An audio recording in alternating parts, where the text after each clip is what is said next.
black jacket here and where is that? Black jacket. Not that I've seen. Black coat. Yeah, it's my bag. I don't know. When would it have been here from?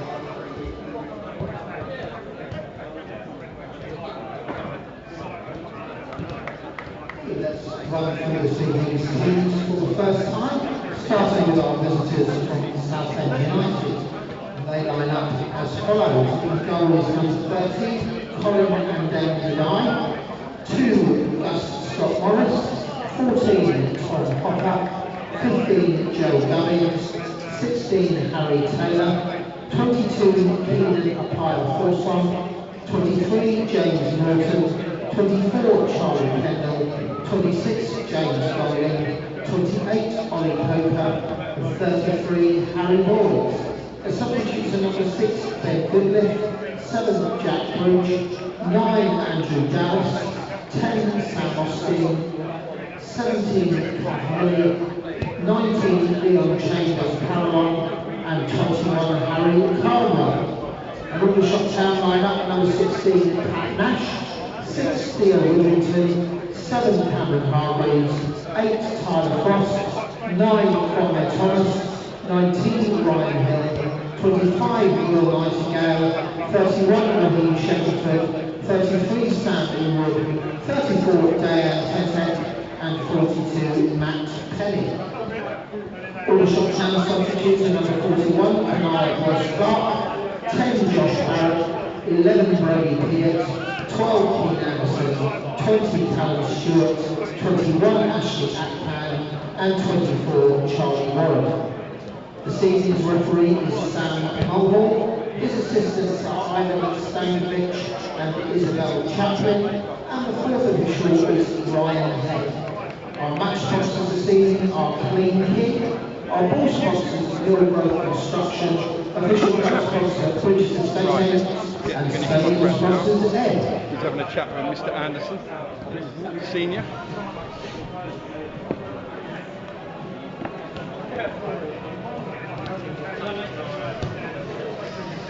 Right, what did you make of Southend's? Oh, you got it there, right, lovely. So that's...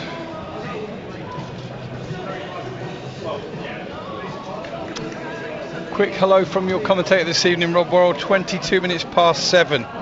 So if my maths are right... Oh, I can't even do it. 22 minutes until kick-off. And that is in the National League between Aldershot Town in 19th place against Southend in 7th. Aldershot freshen up the side tonight with at least 4 players coming into the lineup. Is it 4 changes or more than that, Steve? But the 4 that are obvious to me are Pat Nash in goal, Tyler Frost, Kwame Thomas and Matt Penny. Ollie Scott's not even on the bench, so hope that's not another injury for Ollie.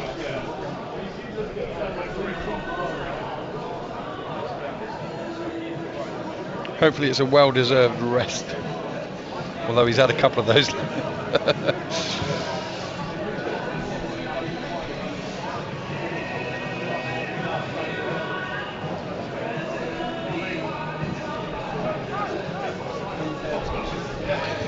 I'm going to try and check and D or and die, because I've never actually had an...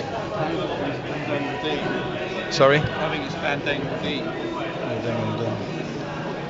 Okay, I'll check with Chris if he's about. Chris Phillips, he's just not there at the minute.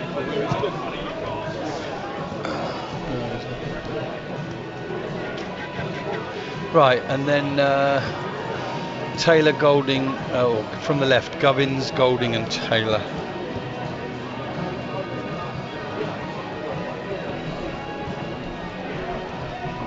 Has anybody verified that? Or is that you're fairly confident?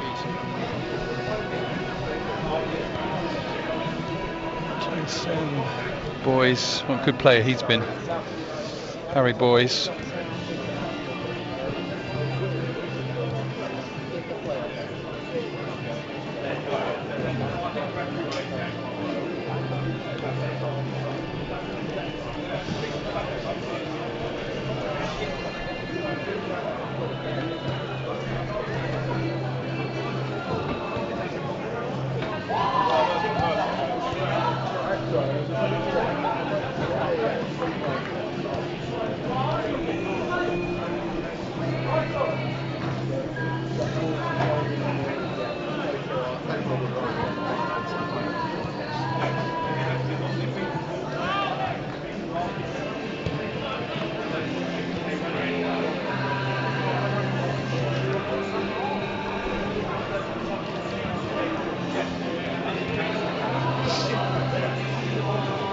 Barton will be the deepest of the three. He will he? Right, okay. I thought it would be Coker, so okay, never mind. Only because I think of him more as a defender, but.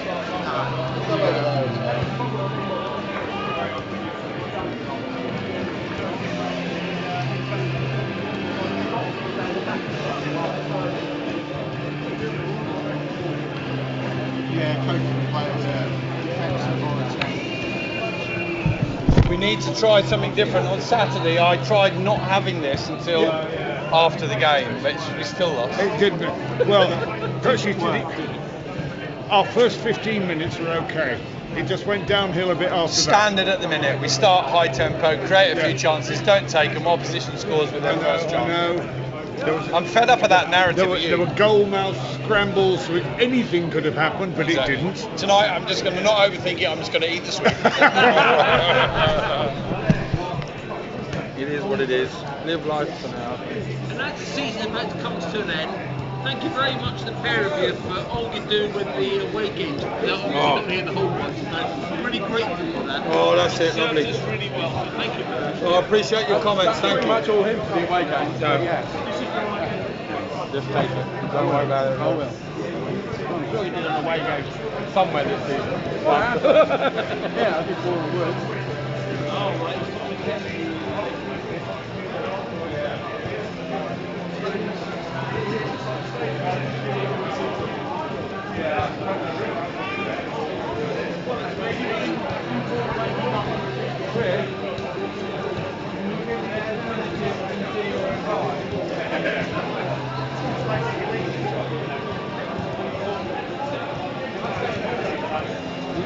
We're going to go and do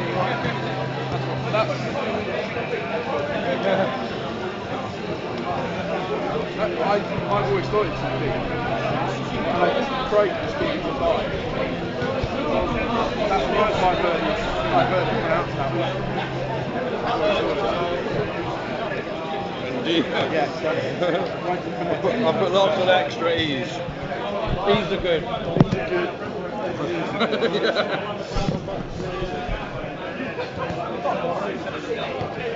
Right.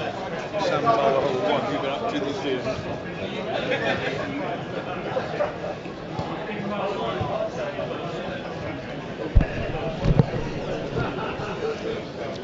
Thank you, Mike.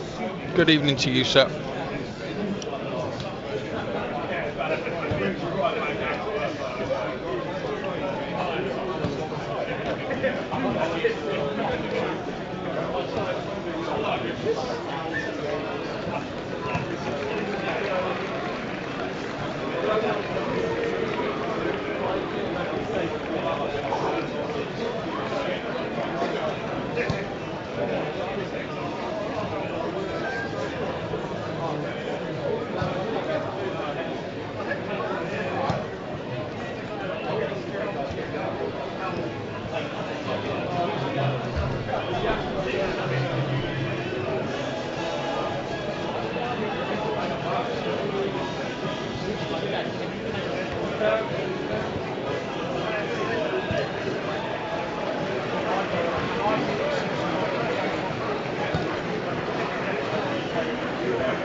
Well, he's been doing quite a few games in League Two, the referee. He's been a busy boy this year. 28 games, 119 yellows, 6 reds. Across League 2, National League, EFL Trophy, Premier League 2, League 1, FA Cup, Premier League Cup and National League Cup.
Need to score first.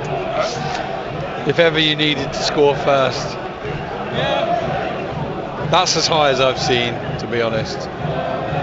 That's Can you click on that and list the whole division? no, not on that one stat, no. But I think probably York / Rochdale might have something similar, maybe Boreham Wood even. But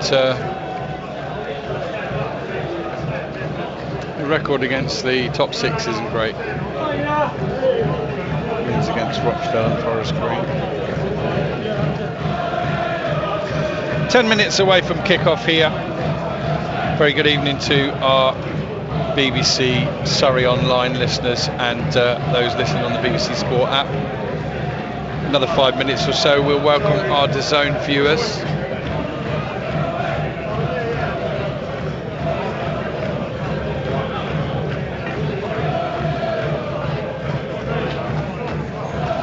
Just 2 defeats all season to bottom half sides.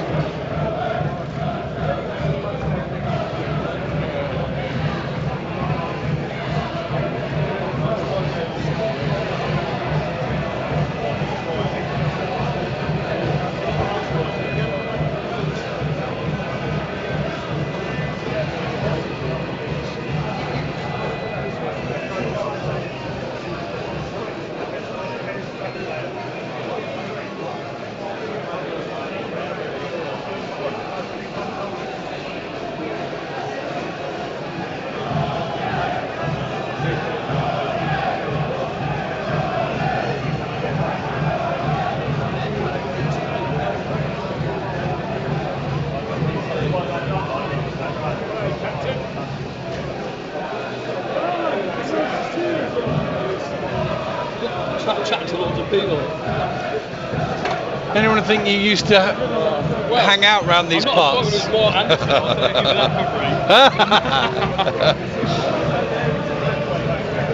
Now it's time to reveal to Mike Brown and anyone else that's listening that we've got, as he called himself, I did a third wheel this evening alongside Steve Gibbs and myself, Mr. Ross McNeely, a former gaffer of these parts. We'll say a quick hello to him in just a minute. Let him get settled in. Because you're further away, it might be better for you to have them on. Can you hear me through them? Lovely job. We haven't got to do anything to radio, so it's just the three of us. So there's no moments where we've suddenly got to stum and do a report to radio. Right in front.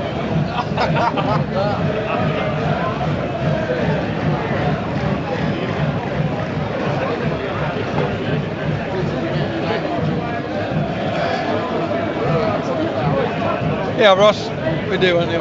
Oh, you got it. You got to look this way now. Nice one. I don't like a pilot.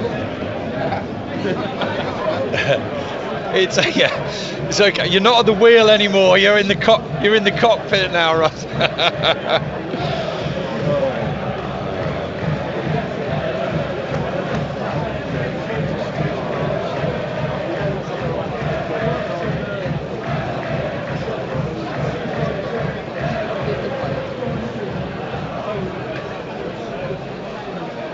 Send you that.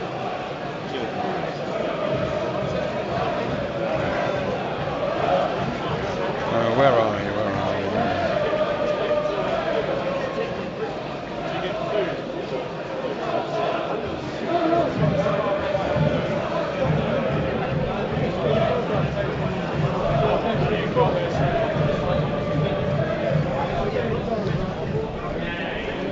Right, high time we got going with this evening's commentary. 6 minutes away from kick-off.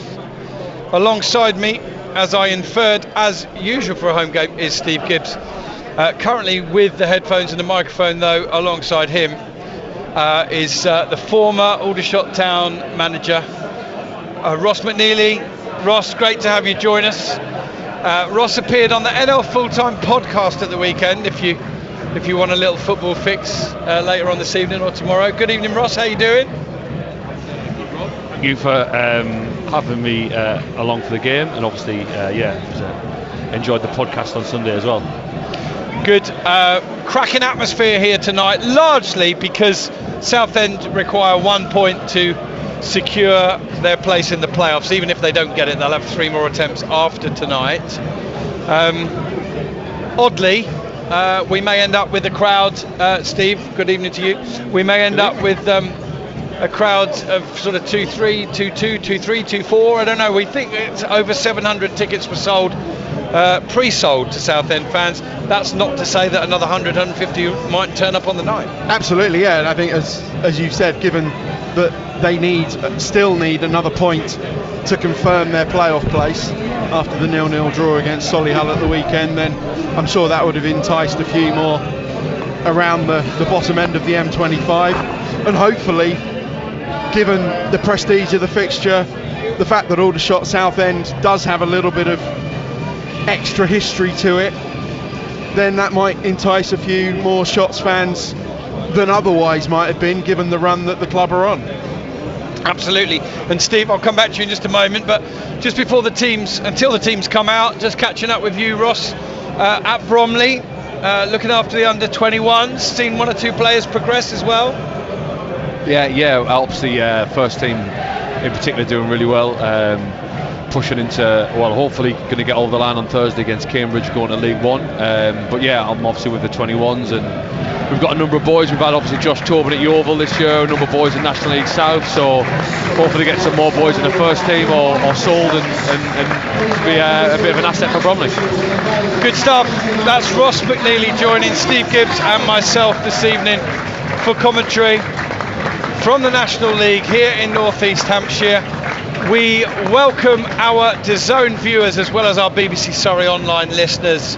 Terrific atmosphere in the EBB Stadium as Southend try to secure their place in the playoffs. One more point will pretty much mathematically do it for them.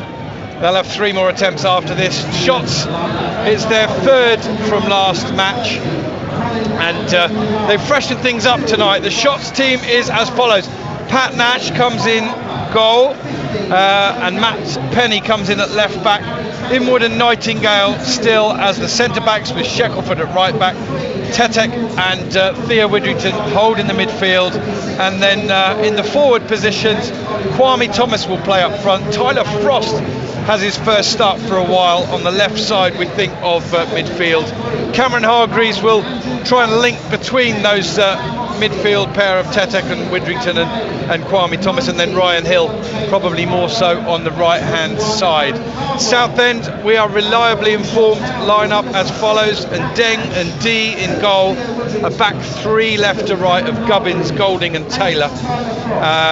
Harry Boys, terrific season, left wing back, terrific season as always.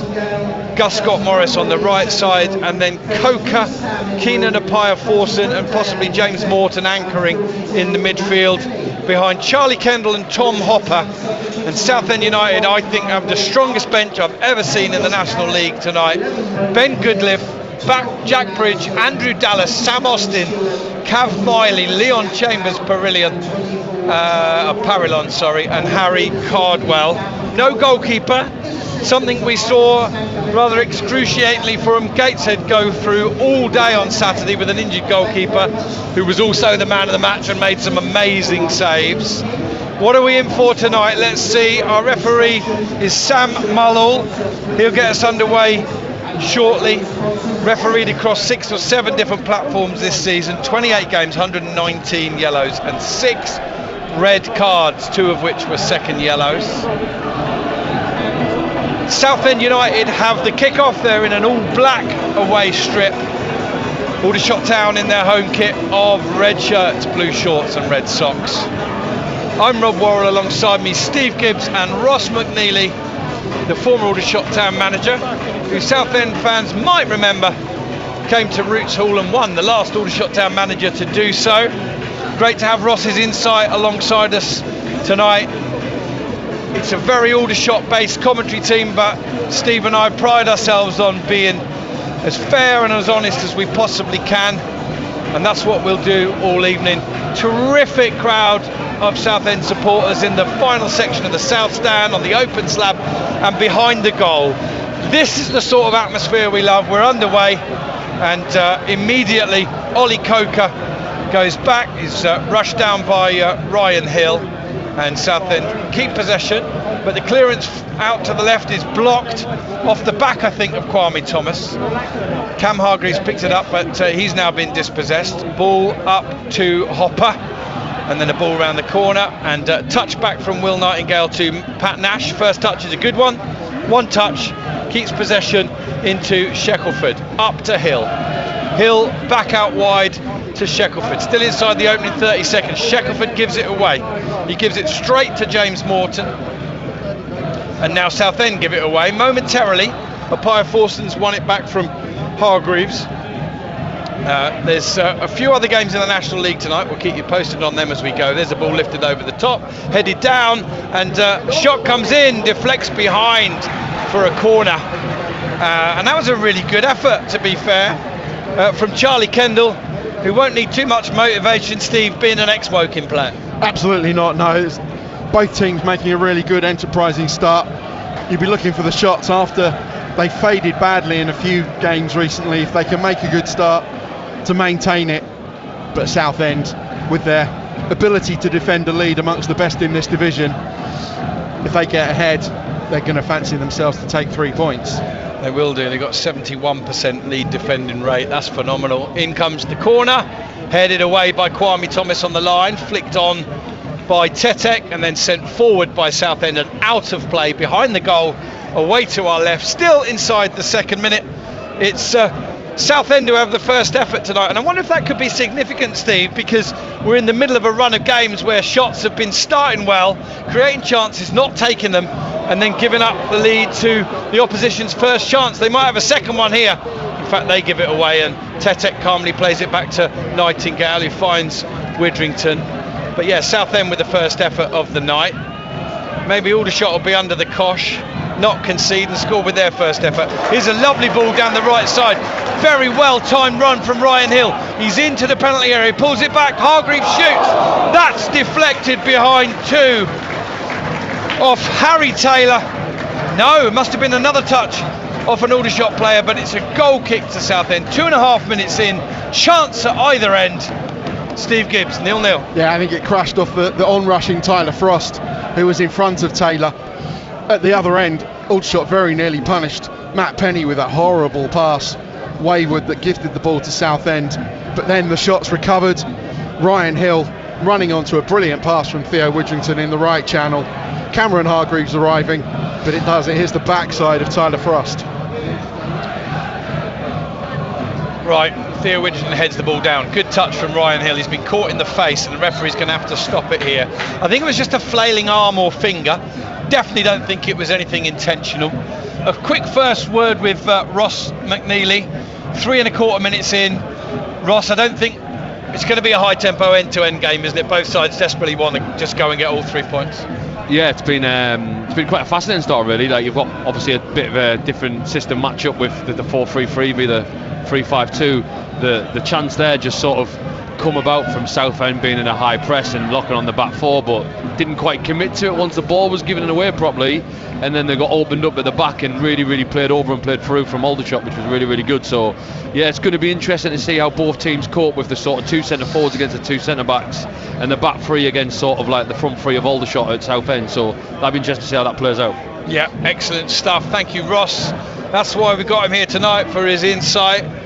Far more technical and tactical than Steve and I, but we know our stuff, Steve, just not on that side of things. Here's Southend now coming forward. Coker bringing the ball down, goes back to Morton, who, as we thought, is just anchoring that midfield. Here's Harry Boys on the left side, initially double marked, but does well to play the ball into Kendall. Kendall back to Gubbins, who briefly spent time here on loan from Queen's Park Rangers back in the day. Across the midfield to Coker. Coker goes back to Harry Taylor, and Aldershot doing well, actually, pressing out of possession and forcing Southend all the way back to the last defender, Golding, and they come forward again. Kept the ball really well, Southend, but here Will Nightingale goes rushing in, doesn't win it cleanly, but gets up quicker than Kendall and sends it into Inwood into Matt Penny. Penny with a good ball out to Tyler Frost. He's going to take on Taylor. Gone past Taylor. Gets to the byline. Can he get the ball in? Yes, he can. Can he find a shots player? No. Over the head of Kwame Thomas and headed away by Gubbins. And then Inwood jumps early. Can't win it cleanly, but Theo Widrington lifts the ball over the top. Gus Scott Morris will head that back to Andeng and D. And well, an enjoyable start, if no goals yet, Steve. 5.5 minutes. Not much in it. No, really good, confident start from Aldershot Town, which is really pleasing considering the run they're on, considering particularly the home form. But that's what you want to see from Aldershot Town tonight. The shackles are off. They are safe. It's not the way John Coleman wanted them to secure safety, but now they can play with a bit of freedom, really show what they can do, and hopefully take the game to the opposition. Yeah, there's a ball forward from Gubbins. Boys will chase it. He's been buffeted from behind by Shackelford, who comes away with the ball, lifts it forward. Kwame Thomas chests it down, holds it. He's surely pushed there, and the referee gets a little bit of help from his assistant, who suggests that Kwame Thomas was just pushed off balance there. Shots take the free kick quickly. We're already 6.25 minutes in. Nightingale with the ball. Very difficult for Kwame to bring down, but he does. And Hill picks it up and now sent forward, headed inside by Kendall. He's looking for Hopper, who sends it out wide. Almost win it through Frost, but now Morton's got it inside the centre circle. I don't think Southend saw the best of Aldershot back on the first week of October. The shots had 12-13 players out injured then, and I think limped. Was it a 3-0 defeat? I wasn't there, Steve. I was on my holidays. But it was a comfortable home win. Aldershot Town once again giving the ball away in dangerous positions. Yeah, and they're giving a free kick away now. Central, around about 30 yards out. Coker it is that's fouled. Free kick for Southend, whose fans are in good voice. Probably 800 or so of them on the far side. 700 tickets pre-sold. Absolutely no reason why you couldn't turn up on the night as well. Although you probably had to pay an extra £1 or £2 if you did. Kev Mayer just having a word with the fourth official. Darren Curry as well. Mark Bentley's down there somewhere, formerly of this parish. Management team might be one of the longest serving management teams in the National League now. We think about how regularly teams do change. I'm not sure of my facts on that one, but they've certainly been in charge for a fair while. Gus Scott Morris might fancy this. Not too far away from the 20 goals he got last season. Is he going to step up, or will it be boys? It is Gus Scott Morris, and he drills his shot wide, and Shots fans will be hoping that he remains off radar this evening. Is there a player, Ross McNeely, forget his position, forget even his position, this isn't a comment about position, is there a player in this league that is more goal hungry than Gus Scott Morris? Because I've not seen one. I mean, Ollie Pearce probably, but he's an unselfish player as well, isn't he? Yeah, Ollie Pearce came to mind, but Ollie plays the game with like assists in mind. He's a very team player, almost an all-round centre forward. Josh Stones as well, I guess. But I mean, yeah, Gus Scott Morris for a wing back, and for someone who at times has played right back, gets a frightening amount of goals. But what we were speaking off air, and almost is a bit like a right winger now, sort of. And the way he arrives at the back post and he's on set pieces, he's teed up to always add goals. Absolutely, he is. It's a throw in from Aldershot, but they've lost possession. Kendall's quick, bright, sends it out to the right hand side, picked up by that man, Gus Scott Morris. He sends the ball out to the left, and Coker stretched, got contact on it, and that put it behind the goal. It's a goal kick for Aldershot. Ironically, if he hadn't stretched, it would have fallen beautifully into the path of the Harry boys. Yeah, and those two players, Scott Morris and Boyes, they bring the magic to this team. Their delivery, their goal output, particularly from Scott Morris, who can score goals from anywhere. He does miss a few as well, but he's got magic in those boots, and Boyes' delivery is amongst the best in this division. Otherwise, they're a good, strong, hard-working, composed, in the best possible way, efficient, functional team. But those two wing-backs, they bring the magic, and that's what lifts this team maybe above average in this division. Knockdown from Theo Widrington to Shackelford, sends it forward. Kwame Thomas jumps with Gubbins, neither can win it clearly. Ball's picked up by Boyes, stretched as he tries to play it forward. This is tight, this is intense. Both sides trying to move the ball quickly. Ball through the middle. Cushion header by Inwood, only falls nicely for Hopper. He's got Coker and Gus Scott Morris outside of him. Here is Gus Scott Morris on the edge of the area, holding the ball up. Now he's going to send it out to Harry Taylor. Taylor's going to pull it back. It's cleared away by Theo Widrington, only as far as Callum Morton. Morton back out to Gus Scott Morris, always available in space when he can be. Ball played forward. Hopper, I beg your pardon, Charlie Kendall brings it down, ends up on the floor. Ball's in touch. Throw in to the Shots. We'll keep you abreast of goals in the National League. I think one or two eyes on the North and South as well. In the National League South battle, of which 5 teams can still win. Chelmsford have scored early at Hornchurch. At the bottom end of the National League North, Hereford have taken the lead against Oxford City. And top end of the National League North, South Shields already 2-0 up against Macclesfield. Here is a throw into Aldershot on halfway. We're 11 minutes in, Steve. High tempo start. Neither keeper forced into a save yet, it has to be said, but both sides on the front foot looking for that first goal that we say so often is so key. It is, yeah, but Southend are winning that midfield battle at the moment. Aldershot Town need to get to grips, particularly Southend are winning the ball in that final third, and it's putting pressure on the Shots defence. Particularly Widrington and Tetek need to shore that up and start winning a few balls, otherwise they're going to get overrun. Good evening to Ellie, who's listening from Wakefield, watching on the telly as well. And we'll see you, Ellie, when you come and be mascot for the final home game of the season against Truro. So Shotts v Southend tonight. They travel to Brackley away on Saturday and then finish at home to Truro. As for Southend, well, they've got 3 more games after this one, so plenty of opportunity to secure that playoff place if they don't do so tonight. But as we've indicated, they'll all bar mathematically have confirmed it if they get a point or more this evening. Here's a Pia Forson hooking the ball over his head. Penny can only knock it down. Will Nightingale's quickly onto it. Sends the ball out to the left. Gus Scott Morris read that first. He's onto it. Sends it down the line. Can he keep it in play? He can. Hopper can't win it in the air. Inwood, quick with his touch, goes back to Pat Nash. Nash, calm, composed.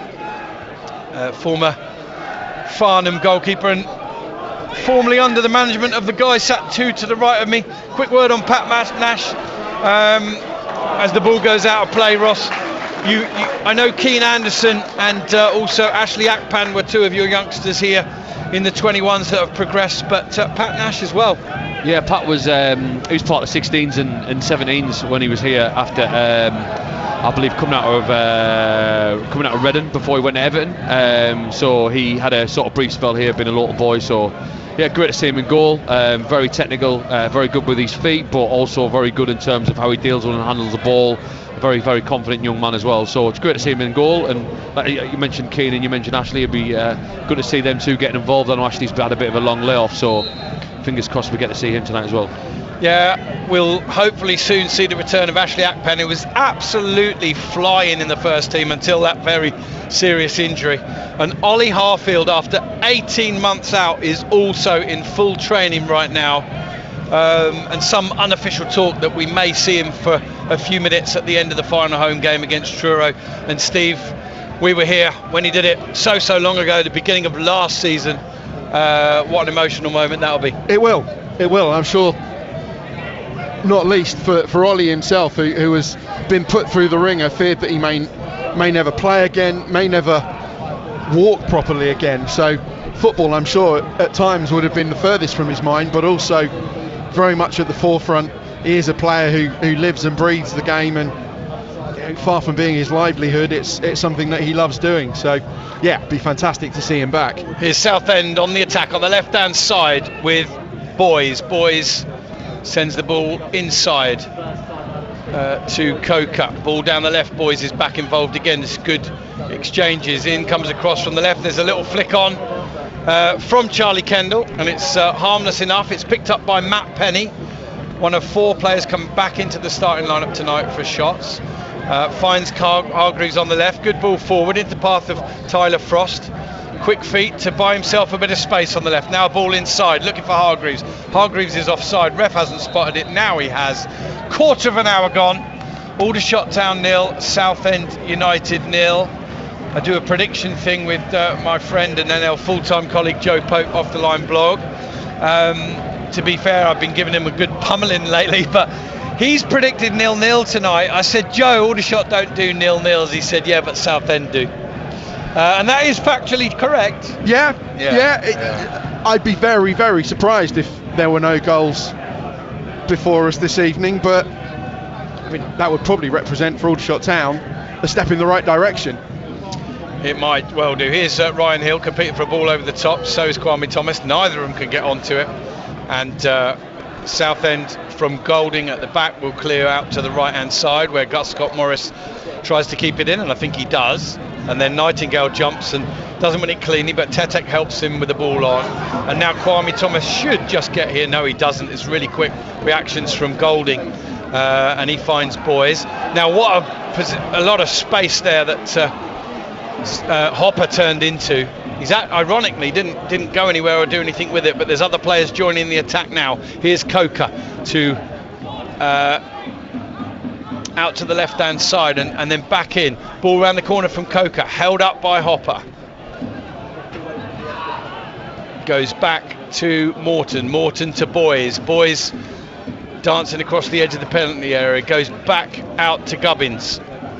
Aldershot pressing well out of possession, just gradually forcing Southend back. There's a terrific run from Gus Scott Morris is it from nowhere, holding the ball up. Maybe it's not just appetite for goals, it's just appetite to be on the ball. I mean, he's on the left wing right now. There's good work from Shackelford, almost wins it, but Gus Scott Morris still on the left, sends it inside to Boys. Boys to Apaya Forson. He goes back to Morton. Southend are passing it around at a right old tempo, but quite often going backwards with it. There's Gus Scott Morris involved again, and now out to Boys. 17 and a quarter minutes gone, 0-0 here at the EBB.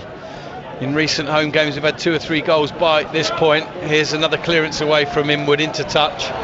And for the benefit of Southend United fans, we average about 3.6 goals a game here at the EBB this season. I think only games involving Morecambe have had more goals in them than Aldershot this year. Here is Coker, shoots low, bobbled up a little bit.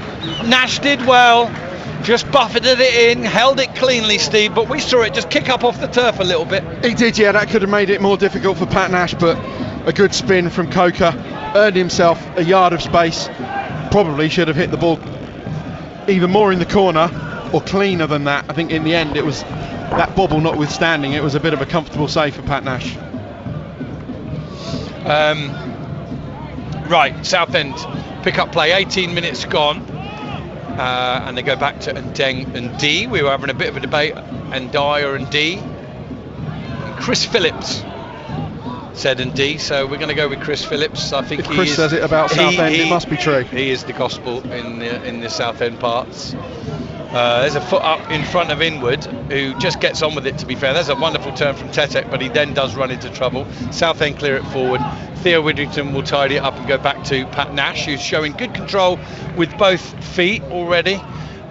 He's probably had to do more with his feet than his hands at the moment. There's Gus Scott Morris battling away once again in adversity, 40-60, but he got there first. He played it off the shots player. He's won the throw in front of the Shrimpers fans over on the far side. 19 minutes gone, still 0-0 here. Chelmsford now 2-0 up at Hornchurch. One of 5 teams that can still win the National League South. And Southend still haven't taken the throw. Now they have. Apaya Forson sends it back to Scott Morris, sends it in, headed away by Theo Widrington, held up by Ryan Hill. Cleared away as far as Frost, but Frost can't get it under control. Apaya Forson gives it to Gus Scott Morris. Lovely looking ball comes in, headed away by Will Nightingale, bouncing around loose, and Aldershot should be able to see it out now. They do. A few hearts and mouths in the East Bank, Steve, but it remains 0-0, and just a feeling, nothing more. It's been pretty even. Neither side's really worked the goalkeeper yet, but I feel in the last 5 or 10, Southend just asserting a bit more control of possession and territory. Yeah, I think so. They will definitely feel that, but yeah, nothing untoward for Pat Nash so far. Here's a good takedown from Inwood, to Cameron Hargreaves. Theo Widrington sends a ball straight through the middle, looking for Ryan Hill. One in the air by Gubbins. It will be held up nicely by Coker for Boys, who's looking to take on 2 Aldershot players, which wasn't necessarily the best choice there. But he sends it back inside. It's flicked on by Gus Scott Morris. Good positioning from Theo Widrington, who heads it down and moves on to his own pass, and then tries an outside of the right foot ball down the line. Unfortunately, nobody was on their toes to chase it, and it goes all the way through to Ndeng and D. 21 minutes gone here, and just going to have a little look and see if we have had any goals in the National League games tonight. I've mentioned a few from the south and from the north.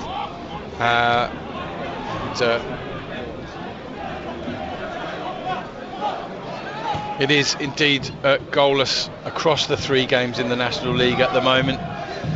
Here's Hill down the line. He's lost possession to a combination of Kendall and Boys. I have to say, Southend do look pretty cohesive, Steve, don't they? They look as if all the parts are well oiled and working well. Absolutely, yeah. They're very familiar formation, pretty much a familiar lineup as well. Ball in from Gus Scott Morris, cleared away by Will Nightingale, held up by Hargreaves, sends it round the corner looking for Hill. Gubbins will head it forward into the path of Harry Boys. Goes around the outside of him on the overlap. Ball inside now to Kendall. Kendall back through Morton, and now Southend do give it away. It's Gubbins who gives it away. Aldershot come forward. Kwame Thomas holds it up. Theo Widdrington goes one way then the other, and then he's fouled by Apaya Forson. Looks for an early ball. Players probably catching their second wind by now. We're almost at the halfway stage, 22 minutes. I'll get a quick word with Ross.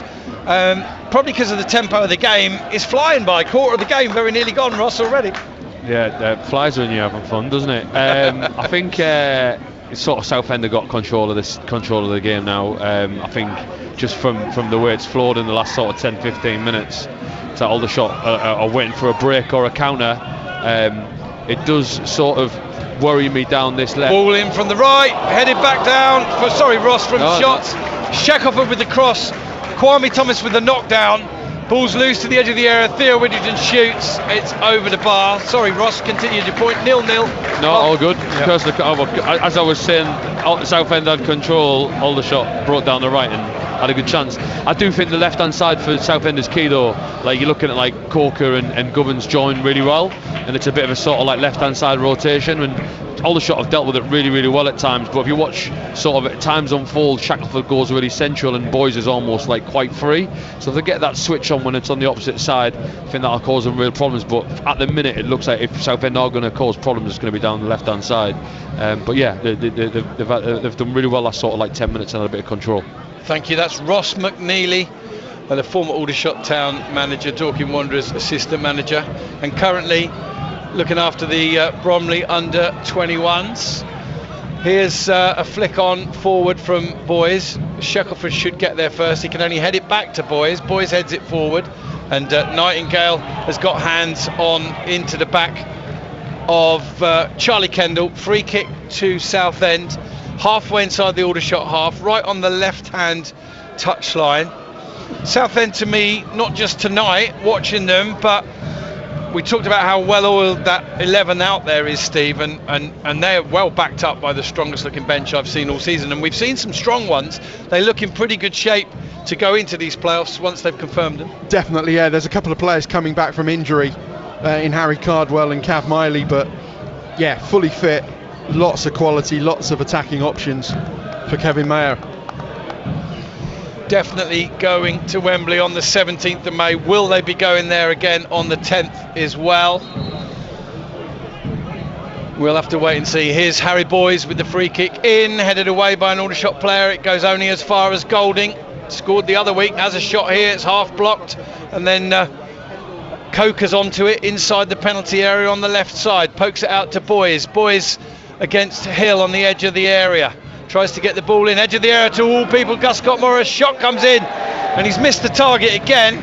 He's closer this time, but if there's one player you don't want to leave in space, in and around the edge of the penalty area, it's him. And Gus Scott Morris. Steve Gibbs, 0-0, 25 minutes gone. Yeah, similar to the last Southend away game against Sutton a week or so ago. Gus Scott Morris ended up scoring 2, including a brilliant angled lob over the goalkeeper, but before that it didn't look like it was going to be his day. He missed the target quite a few times, but you absolutely cannot switch off. Even if you think it's not his day, he will still punish you. Goal kicks taken, one by Southend, headed back by Nightingale, headed on by Frost, and then cleared up and away and into touch for an Aldershot Town throw-in. Ross, quick question for you.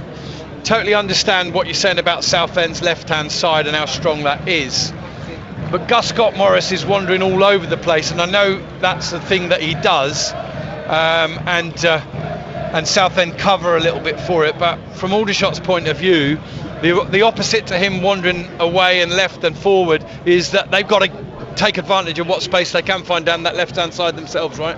Yeah, 100%, and probably, like you talk about the left-hand side in particular, that the chance before when I was speaking comes down our right-hand side, or Aldershot's right-hand side, which obviously is exposed because of the rotations. Exactly the same on the other side. When you get that ball in transition, you've just got to make sure you connect your passes rather than giving it away needlessly. Here's Coker on a forward run, slots the ball out to Boys. He's offside. I wondered if he might be. Looked at the assistant and his flag came up. But another dangerous counter-attack from Southend, and since those opening few minutes and the shot deflected behind for a corner. Oh no, it didn't go for a corner, was it? It was a goal kick. But Aldershot haven't really mustered anything, Steve, in front of goal. No, it has just been Shackelford's break down this right hand side. Otherwise it's pretty much been all Southend. And to back up what Russ said a couple of times, we've seen the left-sided centre-back Joe Gubbins playing outside, closer to the touchline than Harry Boyes. So it looks like they are trying to get some overloads on that left-hand side and kind of isolate Shackelford. And ball headed inside by Golding inadvertently. Sorry, Steve, thanks for stopping. But the Aldershot attack is swiftly thwarted. Lovely ball forward from Gus Scott Morris, but great strength and positioning from Will Nightingale.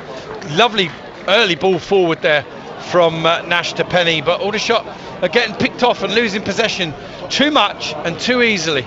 Here's an overlapping run from Appiah Forson, squares it across the goal, half cleared, behind for another corner to Southend, and the warning signs are there, Steve Gibbs. They are, yeah, and it's Appiah Forson who breaking the lines.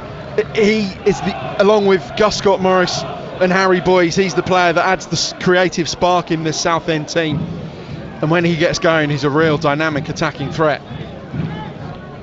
Corner then to Southend. It's going to be a left-footed in-swinger, high towards the far post, caught by Pat Nash, and he's going to throw it out to Cameron Hargreaves, who's got a slight lead in the foot race against Coker. Holds the ball up, getting some support now from Hill. He's got Tetek here on the outside of him, but Aldershot have been ponderous to get players forward. Southend immediately have got 8 players back. They've still got the ball shots, but any opportunity to break quickly and incisively has been wasted. Now they've lost possession again. Nightingale clears into touch, very nearly lands on all the equipment in the media box, but delighted to say we're all okay, as is the equipment. Throw into Southend, who I have to say in this opening 29 minutes have impressed me as much as any team this season. Boreham Wood are the team that have impressed me the most across the 2 games. Rochdale in 1 game of the 2, York in 1.5 games of the 2. Yeah, I think they've not torn Aldershot to shreds, but they just look in control all over the pitch, Steve. They do, yeah. Maybe it's the all black away kit. Maybe that's the common denominator, particularly between Southend and Boreham Wood. But yeah, they are there. When I said they were efficient, when I said they were lifted them above the average, that was very much damning with faint praise. They are a very, very good, solid team with some real impressive creative threats. And Aldershot Town are making it difficult for themselves at times. Yeah, Ryan by Hill giving the ball away in the final third. Yeah, so Ryan Hill's received the ball there. He showed for it. He then struggled to get it under control, and Appiah Forson nicked it off him. And what Ryan Hill did was he stayed up close to him and just held on to him, and the referee spotted that, and absolutely the right decision, a yellow card for the shot skipper. He can have no complaints about that. He's played in so many positions for the Shots, at least 5 positions this season. Personally, I'd have I do it slightly differently in the midfield, but I'm not the manager, nor are you, nor is Ross. Ross is a manager, but I don't know if he's an out-and-out heart of the midfield, Ryan Hill, which is where he's playing a lot of the time tonight, isn't it? Here's Coker taking the ball short, and shot comes in, and it's deflected away from by a Southend foot, and it might well be the foot of Gus Scott Morris again. It was 3 efforts now on goal in the opening 31 minutes for Gus Scott Morris, and I talked about is he the most determined player to get the ball in the net? Well, I think we're seeing more evidence, aren't we? Yeah, I think off mic Ross just said it's coming, and I think he's right. Southend getting closer, exerting the pressure, putting Aldershot Town in positions they don't want to be and forcing them to do things they're not comfortable in doing, taking risks just to break out of their own defensive third. And yeah, Southend are ushering those mistakes, and it does feel like it's a matter of time. Yeah, Aldershot have fizzled out in a few games recently, but they've generally started really well. They've not been allowed to tonight, other than perhaps the first 5 or 10 minutes when it was pretty even. Here's a Pia Forson playing the ball into the path of Boys. Boys inside, and the ball's held up and sent round the corner from Gus Scott Morris. He's going for a return pass now, and that's a tackle on the edge of the area by Shackelford. It'll be a free kick to Southend in position A for a right footer. Will it just be a free kick, or will Shackelford get a yellow card here as well? The Southend player that's down is Harry Boys. He's in some discomfort. Certainly his body language would suggest that anyway. And Gus Scott Morris has already got the ball and he wants to take the free kick. And in fact, thinking about it, yeah, it will. He has had 3, and that will potentially be his 4th effort on goal now of the evening. Harry Boys, I think, has said he doesn't need treatment, but the severity of the tackle means that the referee, as Sam Mulhall, has now decided to give a yellow card to Raheem Shackelford. The skipper Ryan Hill, who's already got one himself, is complaining about it, but there's no doubt, I think it's called, in coaching terminology, Ross, I think it's called suffering, and Aldershot Town are suffering out there right now. Yeah, they're hanging on, and well, they're hanging in there, but I mean, like, Southend are very good at lots of things. The Aldershot are trying to go man to man, and Southend are quite comfortable playing over and into the front too, and then winning the second balls and second contacts off that, and they do that really well. They're happy to go over it, they're happy to go around it, they can play through it, and been really, really impressed with what they look like in possession and their rotations. And as you can see, Gus Scott Morris was a big part of joining that side rotation, that left hand side there. So yeah, they've been really impressive. We're in the 34th minute. It's currently goalless here, but is Gus Scott Morris going to have his 4th effort on goal of the evening? You bet he is. 4/5 men in the Aldershot Town wall. A couple of Southend players hanging around there as well. He's actually got choices, as we can see from here. He can go for either corner. Pat Nash isn't going to see an awful lot of this. And for the benefit of our radio listeners, it's outside the D, left hand side of the goal, as Gus Scott Morris looks at it. Steps up now, sends it over and in. Wonderful goal. It had to come, it's been coming. Struck it beautifully, had the choice of either corner, pulled it left, and it is Aldershot Town 0, Southend United 1 in the 35th minute. Yeah, we said it was coming, and from the predictable source of the magical right foot of Gus Scott Morris, yes, the Aldershot Town wall, you'd say, might be a little bit culpable. Pat Nash completely unsighted. Before tonight he had 3 in his last 4. That's now 4 in his last 5 games for Gus Scott Morris. He's missed a couple, but he doesn't keep missing. Absolutely superb. I can't remember a game in recent times, and I'm even including the games against Rochdale and Carlisle and York, where Aldershot struggled to create almost anything. And they've literally had one deflected shot behind, which even came off of their own player, and that is it in the opening 35 minutes. Ross, we've talked probably little else but the qualities and the goal scoring ability of Gus Scott Morris in the opening 35 minutes, but no matter who you are and what position you play, that's as good a free kick strike as you can hit, isn't it? Yeah, it was. We could see it from sort of like behind the wall where he's going to go. Was it right in the top corner? I'm not sure. But not quite. No. Yeah, so maybe you could argue keeper should get there, or should certainly do a little bit better. I mean, Aldershot have come with a sort of man-to-man press, and outside of that, they don't really have an idea of how they're going to create chances. And Southend have solved it with rotations and with Gus Scott Morris joining different sides of the pitch really, really well. So yeah, how they've managed it after the first 5 or 10 minutes, almost like a boxer figuring out their opponent after 5 minutes. They've done it really, really well, Southend, and like we mentioned that it was coming, and it was just sort of like a goal that was completely deserved.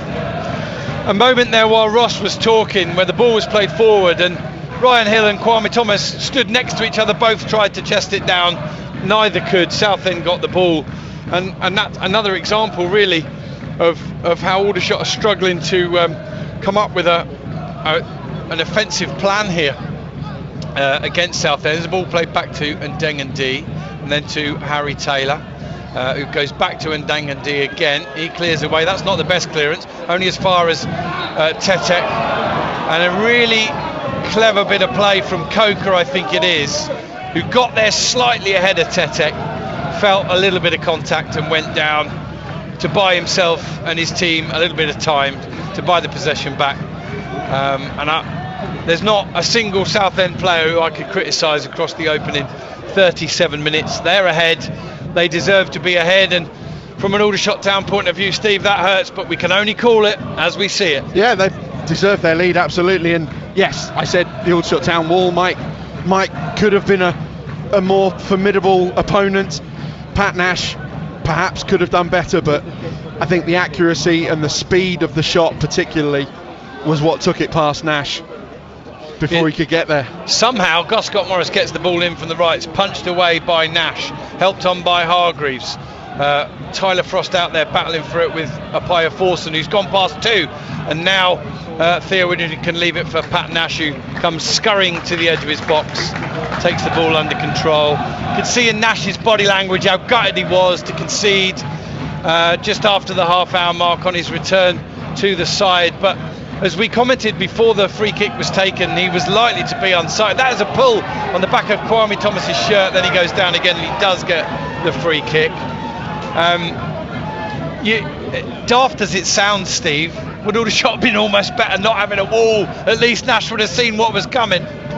Yes, possibly, quite possibly, but nobody defends a free kick like that, I know, but you could just see that he wasn't going to be able to see where the ball was going to pop up. It wasn't in the top corner, it wasn't in that top bins postage stamp, whatever you want to call it, but I think the power and the fact that Nash was partially unsighted took it past him. Free kick. Whatever criticisms we offer Aldershot Town, fantastic shot nonetheless. Free kick in from Theo Widdrington, knocked down and be cleared away by Coker. Always those knockdowns seem to fall to the opposition, whoever they're playing, when they do get the first contact. Here's Southend keeping the ball in play on the right hand side, but good work from who else? Ryan Hill. He's an all over the place kind of player, and he's so desperate to do his bit for the team. And he's almost, I guess, the one that's picking up the bit of a free roll like Guscott Morris is. But there's Boys calmly bringing the ball under control, under pressure from Shackelford, going back to Ndengendi. He lifts the ball up towards halfway. Inwood battling away with Kendall. Inwood plays it out to the right hand side, but nobody's there. Gubbins can let that roll behind the goal for a goal kick to the Shrimpers, and he does. Into the 40th minute we go. So Shots 0, Southend 1 here. What of the other two games in the National League tonight? Woking just down the road at home to Solihull Moors. That one is 0-0 after 40 minutes, and Wealdstone against Boston is 0-0 after 38. So the only goal in the National League so far tonight coming here from the right foot of Guscott Morris. Who else? Josh Barrett back on the bench tonight for the Shots, alongside Boyce Clark, Pert, Anderson, Stewart, Akpan and Warren. It's a decent enough looking bench for Shots, but not one that we could compare quality wise with the Southend bench, Steve. No, it is formidable, strength in depth, and they're going to need it. As Kevin Mayer said in his pre-match interview, this is their 50th game of the season tonight in all competitions, and he will hope they've got many more to come yet in the National League, in the FA Trophy and in the playoffs. And if they can get all the way to Wembley, that'll be some achievement. Get the way to Wembley twice, that'll be some achievement. Twice in a week. I remember Leighton Orient, I think it was, who did that 4 or 5 years ago, and Aldershot playing out from their own half here with Matt Penny. Be interesting to see how far he goes in the game tonight. He hasn't played too many 90 minutes this season, Steve, has he? No, he hasn't. Ball out to the right hand side.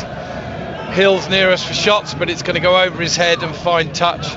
And Southend, if anything, may go in a tad disappointed to only be 1-0 up if it stays like this. But I think they'll be pretty happy, Kev Mayher, with his night's work, and Of course, from their point of view, if they can find a second and a third, then they buy the opportunity to decide who needs a rest and who needs minutes later on in the second half. Nightingale, strong in the air, wins it. Hargreaves brings it down. Can't win it cleanly, but the ball falls into the path of Kwame Thomas. He's going to send it out to the left-hand side for Tyler Frost. Really well read by Harry Taylor, who knew Frost was going to just have to turn inside on his right foot. Plays the ball forward down the right for Charlie Kendall to chase. Comes off of Kendall, inward, snapping away at the back of him. Throw into Aldershot on the left side, halfway inside their own half. Southend fans not too happy, I think, that the throw has been given to Aldershot, but I think both players lunged at it, and it obviously, according to the assistant referee on the far side, came off the Southend player. The header from Aldershot's throw is won by who else? Gus Scott Morris, but he can only find Nightingale. Nightingale to Shackelford, Shackelford to Ryan Hill, and look at you can't turn and do anything. He's had one free run on this right channel, Ryan Hill, in the whole game, and that's it. Aldershot playing it back across the rear guard line, inward to Penny, who then turns it back to Pat Nash. And Aldershot are going to need half time, Ross, aren't they, to get some tactical advice from John Coleman, because they're basically second in a 2-horse race right across the pitch. Yeah, comfortably. I mean, Southend have set off the last sort of 5 minutes into goal and purposely sort of winding the clock down a little bit to half time. And Aldershot are going to need to come up with a bit of a plan of action of how they're going to get in behind and how they're going to hurt Southend behind them, which they haven't done enough. Everything's been in front, everything's been one. Ball out to the right, sorry Ross, taken down nicely by Hill. Aldershot getting a few bodies forward now. He's to the byline. Can he get the ball in? No, he goes back to Tetek. Tetek squares it across to Widdrington. First time ball in, headed away easy for Golding. He can only find Nightingale, who plays a first time pass out to Matt Penny on the left side. He jinks inside, now plays the ball out to the right side to Shackelford. Nobody really on the move other than Ryan Hill, the skipper. Once again, now Southend have settled into a nice out of possession shape, and Aldershot have to go all the way back and play around them again. And that's what you notice. Unless Aldershot literally go bang bang, Southend have got players back in position. They've snuffled the ball again here with Coker. Plays it up to Kendall. Lovely ball. I beg your pardon. Yeah, it was Kendall into the path of Coker. Couldn't find him. Into touch. Throw in to the shots. Had you completely finished your point, or did I interrupt you again? I can't remember, Ross. Yeah, I think I did. I was just saying they need to operate better in the space behind the back three. If you watch, everything's in front, and it's easy for the 3 centre backs to deal with, and unless they're going to get an option to run off or run in behind, they're going to struggle to break these down. Gubbins with a good ball inside, taken under control by Hopper. Hopper finds Apaya Forson going straight through the middle, jinks it to the right and can only find Penny. Penny will be shut down now by Charlie Kendall, but he drifts down the left side, plays it up to Hargreaves. Aldershot having to work so hard just to keep the ball. Hargreaves, who's one of the best at retaining possession, Steve, can only run down a dead end. Ball's in touch, throw into Southend, 2 added minutes. Yeah, and I think absolutely right. Aldershot Town need the solace of the dressing room. They need the break, the respite, and the advice to regroup and come again in the second half, because at the moment they're hitting the ball and it's not sticking. They're going back to front and they're not getting a foothold in the game. Very, very different looking game from Aldershot's perspective tonight. I'll explain why in a minute. There's a ball out to the left and Southend they can keep it in, and then it comes off of Boys, who can't keep it in. Aldershot away at Morecambe, at home to Sutton, away at Wealdstone, and at home on Saturday to Gateshead, have been predominantly the better team in those 4 games. They've picked up 1 point out of 12. Tonight, they've been outplayed from 10 minutes in until 46, Steve, and they trail 1-0 anyway. Ball inside from Southend, held up by Apaya Forson. Out to Boys inside. Nightingale, might have fouled free. Ball into the area, shot, and it's Charlie Kendall. Too easy again. Southend have doubled their lead. Nightingale lunged in, it might have been a foul, referee played an excellent advantage. Another 1-2, and the finish was there from Charlie Kendall. He doubles the Shrimpers' lead.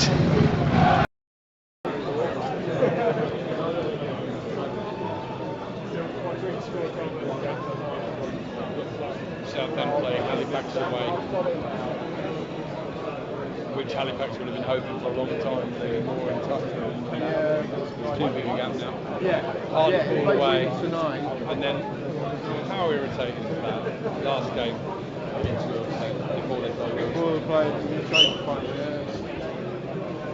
The under 21s out that day. Nothing away. Okay, we do now have the winning 1500, which is 4 prizes tonight. The first prize for £100 goes to ticket 89074. The second prize for £60 to ticket 91195. The third prize for £50 to ticket 89073. And the fourth prize for £25 to ticket 91238. Those numbers are now up on the scoreboard. The winning goal was 35 minutes. If you have any of the winning 50-50 numbers or the winning goal, please go around to the players entrance. Okay, the sides are coming back out here at the EBB Stadium, and I can tell you that Aldershot Town are going to make a triple change, and it's going to be in the forward department, where Charlie Warren, Brodie Pert and Callum Stewart are all going to come on. In terms of who's gone off, well, I think we were guessing it might be Tetek and Kwame Thomas, and I can't see either of them out there yet. Will the Shots skipper Ryan Hill be out there in the second half is the question we had. Hargreaves still out there, Widrington still out there. Right, so Charlie Warren is coming on for Tetek. In fact, Pert came on. Brodie Peart for Dayan Tetek. Brodie Peart came on for Tetek. Who comes on for who is irrelevant really, with a three-man substitution. But obviously, yeah, Tetek's gone off, Kwame Thomas has gone off, and Charlie Warren for Ryan Hill. So Ryan Hill has gone off. He has indeed. So yeah, that's a straight swap positionally. And Callum Stewart for Kwame Thomas. There you go. So it's a straight swap of the front three. Simple as. Aldershot going back to 2 taller, pacier, wide forwards, and the more diminutive Callum Stewart in the middle. And so the Shots now line up with Nash in goal, Penny, Inwood, Nightingale and Shackelford, Hargreaves and Widrington in the middle, with Warren on the right hand side, Pert on the left and Callum Stewart up top. And there's a ball played all the way back. Nash comes off his line and clears forward up towards Stewart, who doesn't even get off the ground. And then there's a Southend player with no number on his back. I think it's Hopper, but plays a ball inside and it's cut out by Inwood.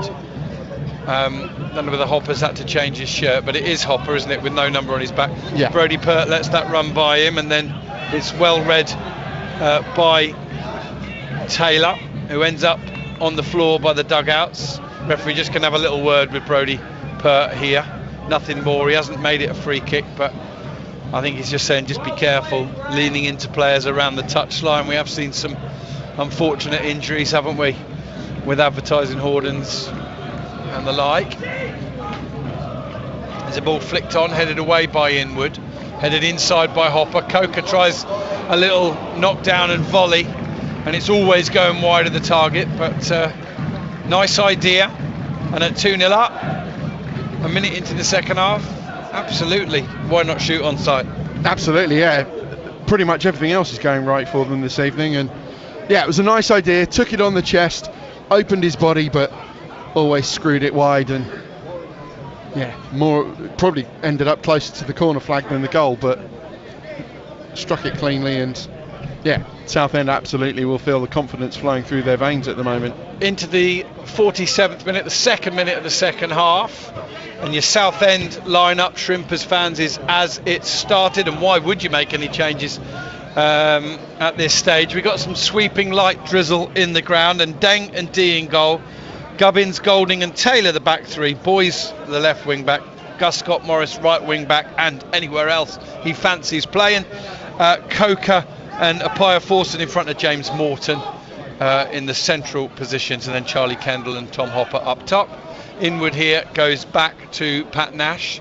He's going to kick forward, a little bit of slice on that one. Frost tries to get his foot on that and can't. I think I might have missed Frost off of the team lineup when I gave it out. Apologies for that. I didn't take Aldershot down deliberately to 10 men. No, I think he is playing in the number 10 position. Yeah, that makes sense. Of course, vacated by Hargreaves, who's dropped into the centre of midfield to play there with Theo Widdrington. I felt as I was reading it out that was one light. Apologies for that. Sums up Aldershot Town's first half. It's felt, watching on, that they're one light, if not two, at times.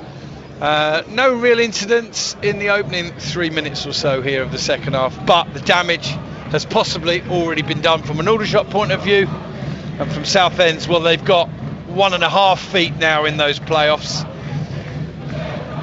2-0 up on the night, only needing a point to secure the position in the playoffs. With 3 games to go, where they can of course still catch Scunthorpe and Forest Green, and they'll do their damnedest to do so and get themselves a home eliminator. Here's Gus Scott Morris sending the ball back inside, falls a bit awkwardly, but he's okay. Southend go back to Taylor, and now all the way back to Ndeng and D. He kicks up towards halfway, one in the air by Nightingale. Taylor with one touch straight to a Southend player. Inwood pokes a foot in but can't win it. Theo Widdrington pokes a foot into Apaya Forson and gives away the free kick. Just checks on him there, very apologetic. Said it was kind of body language suggesting he inadvertently caught him. Other opinions may be available. Steve Gibbs. Yeah, I don't think there was any great degree of malice from Theo. He was trying to be strong and physical, but I don't think he was trying to hurt the player. I don't think the referee thought so either. I forgot to say good evening to Colin Hayden before the game. Thank you, Colin, for messaging in, and good to hear from you as always. Here's the free kick in from the far side by Morton, headed away only as far as Gus Scott Morris, picked up by Coker. Shot comes in, and that's a cracking save from Pat Nash. The first save we've seen from either goalkeeper in the match, because the 2 Southend goals, Nash wasn't able to get near them. Corner to Southend, I think their third of the game, certainly the first of the second half, and a good effort, but well saved by Pat Nash. Good strong save from Pat Nash, got 2 hands to it, diverted it away from goal. I don't think it was quite heading into the top corner, it was a little bit lower than that, but nonetheless well struck, arrowing just inside the far post. Corner then to Southend, beautiful delivery in, headed away from a central position by Brodie Pert. Comes back in again from Boys, lovely delivery again, it's headed away by Shots. Ball bouncing around on the edge of the area, Warren trying to bring it down. Southend have snaffled it back, Boys has got it. He's initially shut down, finds Apaya Forson. Back to Callum Morton, and then Morton and Apaya Forson getting in a little bit of a muddle between them. The ball goes into touch, and it's a throw into Aldershot. Matt Penny comes over to take. Aldershot Town 0, Southend United 2, the scoreline as it was at half-time. Here's Inwood breaking forward and then sending it inside to Nightingale, still deep inside his own half. Here is Nightingale again, threads the ball on the floor into Frost, really heavy touch, but he gets onto it first and then goes back to Nash. I think for me, Steve, Frost is at his best in wide positions, but he had little joy in that first half. And he'll relish getting an opportunity in the number 10 position, won't he? He will, yeah. I think he was the catalyst for Aldershot Town's brief failed resurgence on Saturday, at least injected a little bit of urgency into the team. And yeah, I think personally and collectively, he will want to make an impact from wherever he can this evening. Free kick to Southend, just outside the centre circle. After today, the Shrimpers will head to FC Halifax Town away on Saturday with a healthy points margin over them that wasn't there a couple of weeks ago. So they go there in great shape, and they've also got to play Hartlepool, and then they finish off the season, some might say poetically, I think annoyingly really, against Wealdstone, the sort of before the Lord Mayor's Show game, where we might see a few under-21s out there for both sides not wanting to give their hand away. Is a flick on from Hopper, great first touch from Penny. He clears the ball away and forward up to Callum Stewart, who chests it down, little touch back, can only find Gus Scott Morris, who finds Kendall. Gus Scott Morris disappears, Callum Stewart working hard to try and win the ball back, and he does poke it into touch. Can't deny how hard that lad works for shots, but just the one goal so far, Steve, and he's had his work cut out. He has, absolutely, yeah. He's had to come in at a difficult time in the season against a team that isn't particularly or for a team at its best. Yeah. Definitely for a team that isn't at its best, not against, because this this one here, Southend, are definitely close to their best tonight. Been well worthy of their 2-goal lead at the minute. Here's Aldershot on the edge of their own final third. Pert clears it forward. Morton's going to send it back in. Pert lets it bounce and now jumps onto it as Appiah Forson brings it down, and now he'll clear it forward, and Callum Stewart will chase. He's got his foot up there in front of the face of Harry Taylor, and the referee, quite rightly, even though Taylor didn't make a big deal of it, given the free kick to Southend. I mean, it was there for Stewart to go for, but you can't get away with putting your foot up in someone's face like that. No, I think that was the right decision, and fortunate no injury was occurred. Here's Southend, still looking every bit as bright as they did in the first half. With the comfort of a 2-goal buffer, they can dictate the play and the terms, and will no doubt continue to do so here. Aldershot, they've changed things up. They've got 3 new forwards on, desperately trying to get some energy and pace themselves in the second half, but it's Southend who are attacking down the left. Ball in from Boys, but the flag is up on this near side, and it will be a free kick to the Shots. 54 minutes gone. Probably a good opportunity to get some opening thoughts to the second half. Ross, from you. 9 minutes in, 3 different players on for Shots, but largely the same approach and having largely the same result. Yeah, pretty much. Obviously, they bring a bit of a different sort of outlook or option for Aldershot, and the opportunity to maybe run beyond and be a bit more better 1v1. But Aldershot, for whatever reason, when they do win the ball, can't connect, can't combine. Bit of a sign of maybe a team on the beach or not quite have played together very often, or it's certainly down on a bit of confidence. But everything's just so disconnected, or when you in contrast when you see like sort of Southend have it, it's patient, it's control, and when they do connect, it's got zip and it's combined well. So very, very two contrasting sides, and Aldershot just haven't quite sort of adapted to the game after the first sort of like opening 10 minutes, and it's more of the same second half really. Thank you very much, Ross McNeely, the former Aldershot Town manager. 55 minutes gone here at the EBB. Aldershot Town 0, Southend 2. Theo Widrington sends a free kick into the far side of the box, and it's headed away by Hopper, only as far as Shackelford, who finds Charlie Warren. Good combination between them, but as soon as Shackelford pushed it into a space there, 2 Southend players pounced on it, read exactly what he was going to do, Steve, and they forced a throw in now and snuffed it out all too comfortably. It was all too comfortable. They're a really hard-working, well-organised team, Southend, and as Ross said in the first half, it's all been in front of those 3 Southend centre-backs, and they're good, solid, composed players with the game in front of them. Aldershot Town haven't even tried to, or been able to try to see what they're like if they get turned, faced with a little bit of pace, a little bit of trickery, some balls in the channels, and that's, to me, the one thing that you have to try and do against the back 3. Pull them out of position, exploit the spaces in the channels. Aldershot Town have not done any of that. They haven't. 56.5 minutes in now. Throw inside their own half taken by Shackelford. He turns backwards, goes back again to Nightingale, who sends it across to Inwood. In that battle at the top end of the National League South, where Chelmsford were winning 2-0 at Hornchurch, Hornchurch have completely turned it around now. Dom Polian and Josh Reesam on the score sheet is 3-2 to Hornchurch, who, like Western-super-Mare, can still win that title.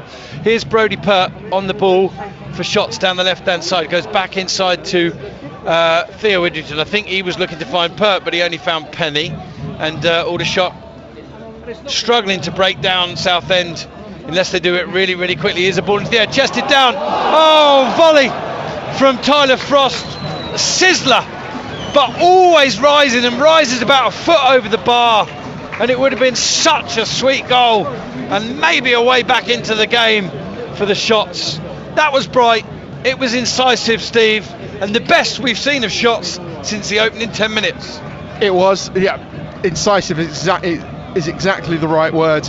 Really good cross, chest down, and then Tyler Frost in space, about 16 yards out, got his foot underneath it, his posture wasn't quite right, and he sliced it over the bar when, at the very least, he should have brought a save from Ndengendi. Here's Gus Scott Morris flicking the ball on, but Hopper can't keep it in. Throw into shots taken quickly, and Inwood has to go all the way back to Nash. Head tennis in the middle of the park. The ball's brought down by a Pia Forson. He goes back to Golding. Nice footwork from him in a tight space. Shut down by Frost and Stewart.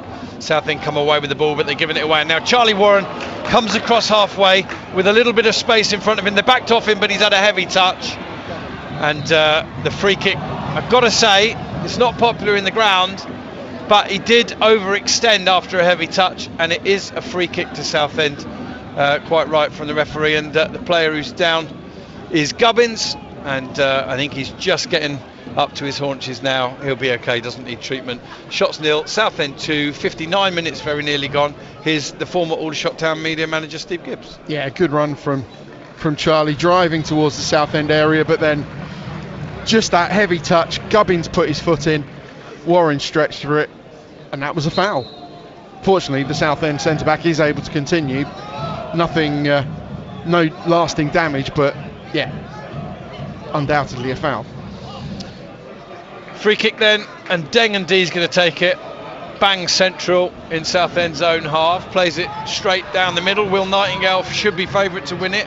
He is, and he does. Pert heads, flicks it on. Referee might have given a free kick there, but Aldershot still got the ball. Callum Stewart doing well. Gives it to Frost. Frost looks to give it back to Callum Stewart. Great run forward, and he's got Taylor there with him. Taylor dives in, can't win it cleanly. And then eventually, at the third attempt, Callum Stewart wins a free kick, and Harry Taylor going in with his forehead there on Callum Stewart, really just giving him a stern talking to. I am not insinuating he headbutted, he didn't, but he just went right in front of his face, didn't he, and accused him of something. We get another look at it here on the I don't think the camera angle will show it, but yeah, from this angle, the Southend defenders, the bench, the substitutes that were warming up right by that incident could all see that Stewart bought that free kick. There was no contact. Okay, Theo Widrington stands over it. For the benefit of our radio listeners, it's not too far in from the corner flag. In it comes to the far post, headed away by Golding. He might well have been fouled for me when he did so. Nothing's been given. Hargreaves has got the ball over on the right side now. Back in to Shackelford. Shackelford squares it to Matt Penny. Heavy touch, but picked up now by Frost. Frost sends it back out to Widrington. Buys a bit of space, sends in another deep cross. Headed up in the air by Southend, and will it go out for a corner? No, it's kept in by Shackelford. Can he get a cross in? Can Aldershot create something here? Charlie Warren has it now, turning one way then the other. They just can't seem to find a way through. Here's Charlie Warren with a shot that deflects, and deflects kindly into the path of Pia Forson. Sends it inside. Coker sends it out to the left, looking for Charlie Kendall. The ball's in touch. It's a throw to the Shots, who are, there is a gulf of class here, we have to call it, but they're giving it everything they've got. And for the first time probably since the opening 5 or 10 minutes, Shots having a good spell of territory and possession, Steve. They are, yeah, they are at least giving it a go. Absolutely, they're very much second best against an excellent, in-form, solid, organised, creative Southend team, but they're not going down without a fight. They never do, to be fair. That's not something that can be accused of. Ms. Hargreaves sending the ball out to the left-hand side to Penny. Nice little neat move with Stewart, Theo Widgerton, and now Pert, who sends it in, but straight on the head of Gubbins, and then battling for it too vociferously, if you can do that with your feet, is Will Nightingale, and free kick to Southend. So here at the EBB, 62.5 minutes very nearly gone. It remains Aldershot Town 0, Southend United 2. It's still Wealdstone 0, Boston 0, Woking 0, Solihull Moors 0. Both of those games entering the final quarter or so of the game as well. And Deng and D is going to take this free kick for Southend. We should see news of the attendance very shortly. The overall one will be interesting, but particularly the number of Southend United fans who are going to almost certainly be celebrating Southend's confirmation of a playoff place this evening. Aldershot huffing and puffing, very nearly found their way back into the game with Tyler Frost's strike, but it was always rising, and they'll continue to push. But will they get 3 goals in the next 27 minutes? Unlikely. They'd love to get 2 though. Here's Frost receiving the ball, and he's dragging it forward. He's into the penalty area. He's coming back onto his right foot, coming inside, and he's overran it. And Southend have got the ball back, playing it forward. Well won by Sam Inwood. Plays the ball into Callum Stewart. Good quick feet again from him. Out to Hargreaves. I haven't seen Aldershot pinging the ball around like this, but not being able to find a way through. Hardly all season. Southend so well organised and out of possession. They quickly make themselves 11 men to break down. There's a ball over the top looking for Brodie Pert. It's too strong, and Deng and D comes to the edge of his area and gathers the ball. Meanwhile, the clock has moved on to 64 minutes. Aldershot Town 0, Southend United 2.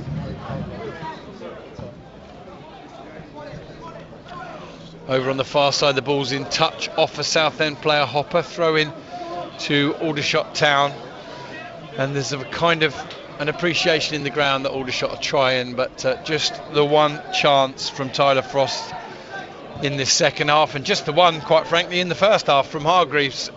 Slim pickings tonight for the Shots. Southend have had half a dozen efforts, 4 of them coming from Gus Scott Morris, and he finally put them ahead on 35 minutes with that delicious free kick, and that lead was doubled just before half-time by Charlie Kendall after a fine move down their left-hand side, down Aldershot Town's right. South Shields 4-1 up against Macclesfield at the top end of the National League North, and that is significant for 2 reasons. One, it'll put South Shields level on points with Fylde, but 2, with a 3-goal differential, they'll now be 2 goals ahead of them. Both sides have got plus 50 something goal difference. Here in the National League is 25 minutes to go at the EBB. Inwood with the ball down the left. Harry Taylor will chase it, so will Callum Stewart. Taylor's quickly on the scene, needs to be careful he doesn't nudge and foul. In the end, Taylor does well because he can only scoop it forward, but he plays it off of Penny into touch. Throw into Southend, and we're going to see some substitutions for them now. We're going to see the return of Harry Cardwell. He's going to come on for Tom Hopper. Pretty much a straight swap there. And also for Southend, Charlie Kendall is going to come off for them, and he's going to be replaced by Andrew Dallas, who's on quite a rich vein of goal scoring form. Would make it a bit fair if Dallas could come on for Shots tonight instead, wouldn't it? Yeah, it just shows to be able to have an alternative strike force of those two to play the last when you're 25 2-0 up minutes, yeah. already.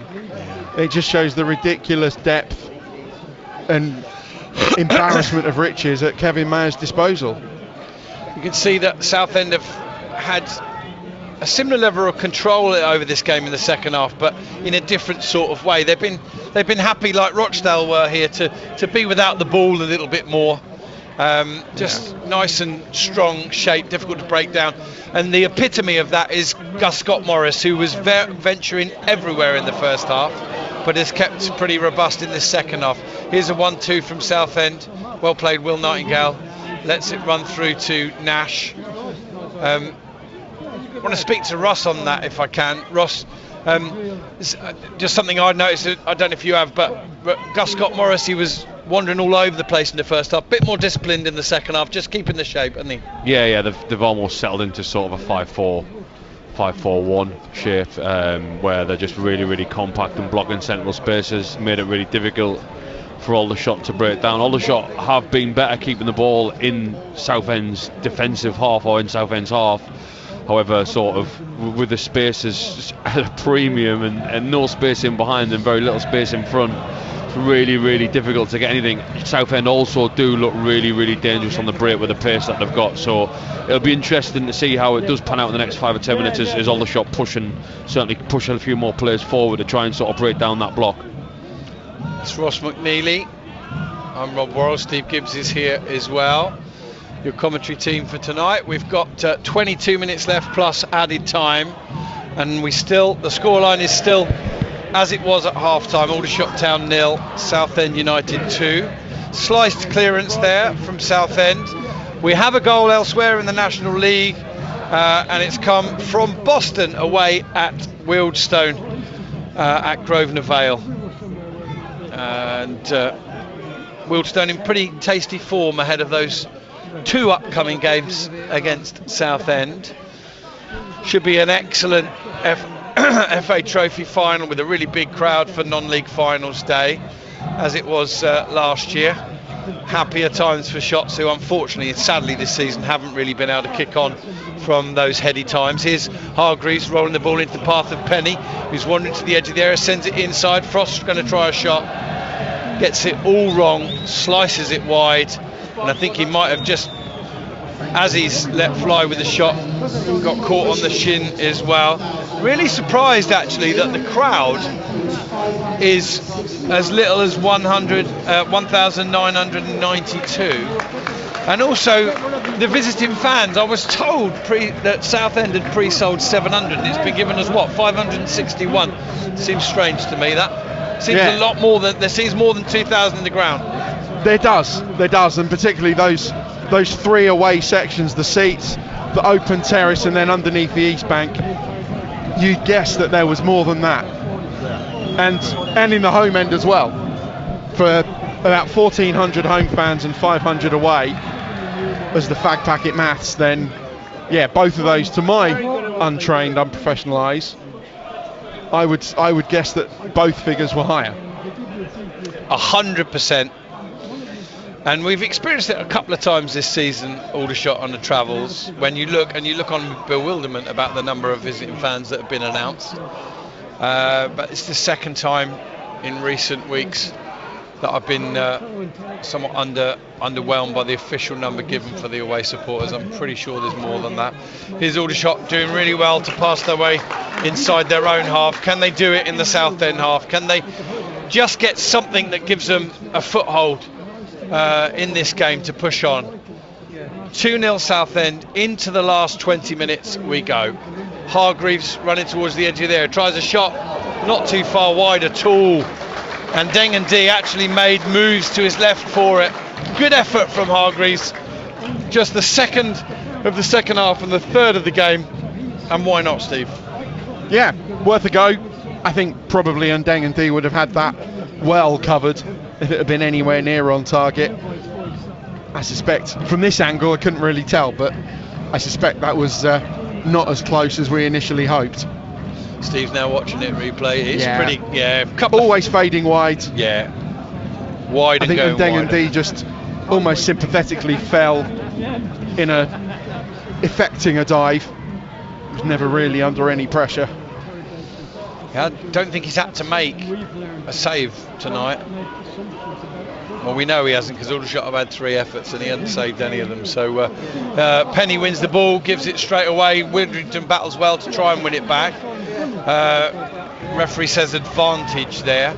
Gus Scott Morris comes forward. Hurt just nicks it off him. He catches Scott Morris. He's going to get a yellow card for his troubles. And I can't argue against it, Steve. No, I think there was a couple of fouls in that build up there. Theo Widrington had his hands around the Southend attacker, and then Peart just cut across Scott Morris. It was James Morton that Theo Widrington was trying to dance with, and then Peart just cutting across the run of Scott Morris. Took the ball, took the left leg of Scott Morris as well, and now Southend have another chance to whip a dangerous ball into the penalty area. Yeah, 73, we're in the 73rd minute, I beg your pardon. In the battle at the bottom end of the National League North, Oxford City have equalised at Hereford. Right, Harry Boyes is going to take this free kick, chips it over the box, bounces once and goes through to Pat Nash. And he sends the ball out to the right hand side. Is Shackelford about to come over halfway, running across the pitch, looks for Frost. Frost takes it under control nicely, evades a couple of on-rushing Southend players, Apaya Forson and Gus Scott Morris to give them the names. Here's Brody Peart on the left side, sends a ball in. Frost might get a shot here, it's a good one, saved low down to his left, followed up by Shackelford, sent in. That's his first save of the night in the 74th minute. Good effort from Frost, got a powerful shot away, and then ding, and D was equal to it. Steve Gibbs. Yeah, he deserves that for his efforts, Tyler. Hasn't always really worked for him this evening, but yeah, good shot. Not quite in the bottom corner, but a good save. And then the ball comes in again. Looks like it's going behind for a corner, but offside is given against Aldershot.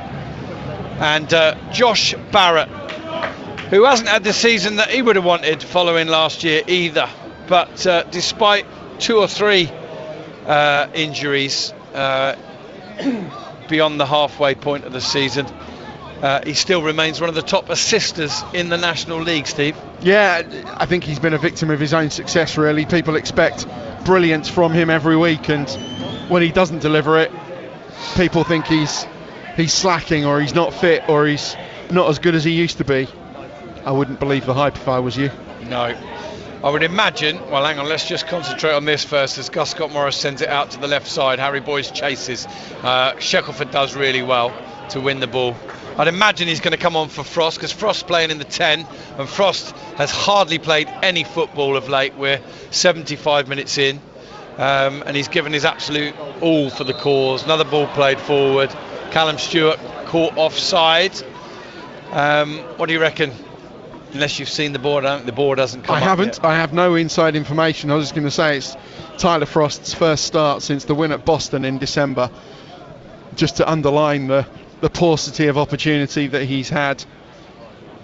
I wouldn't say, by the way, he looks like he's flagging Tyler Frost. He no. Like he's got more in the engine.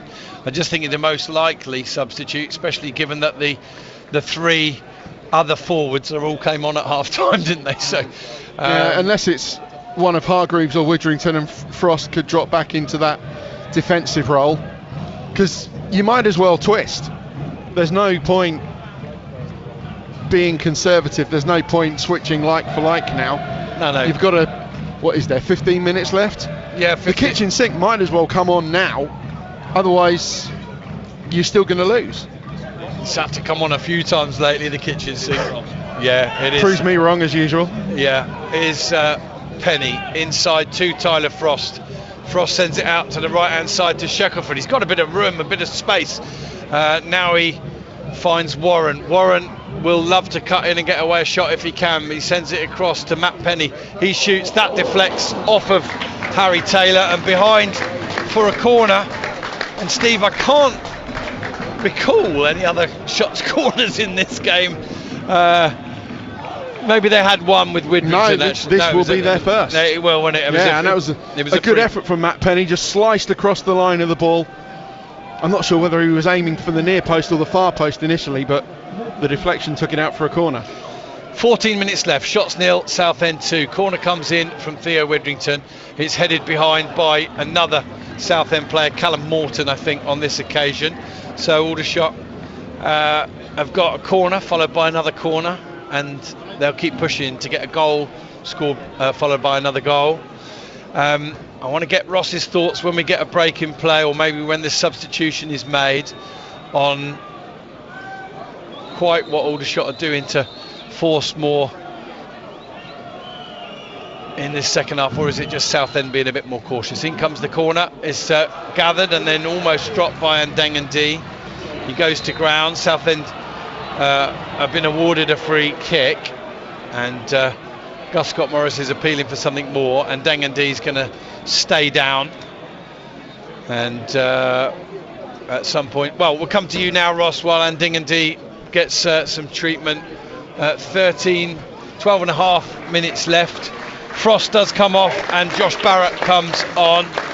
Is it just a question of low risk second half from Southend, which is allowing Aldershot to push on them a little bit more?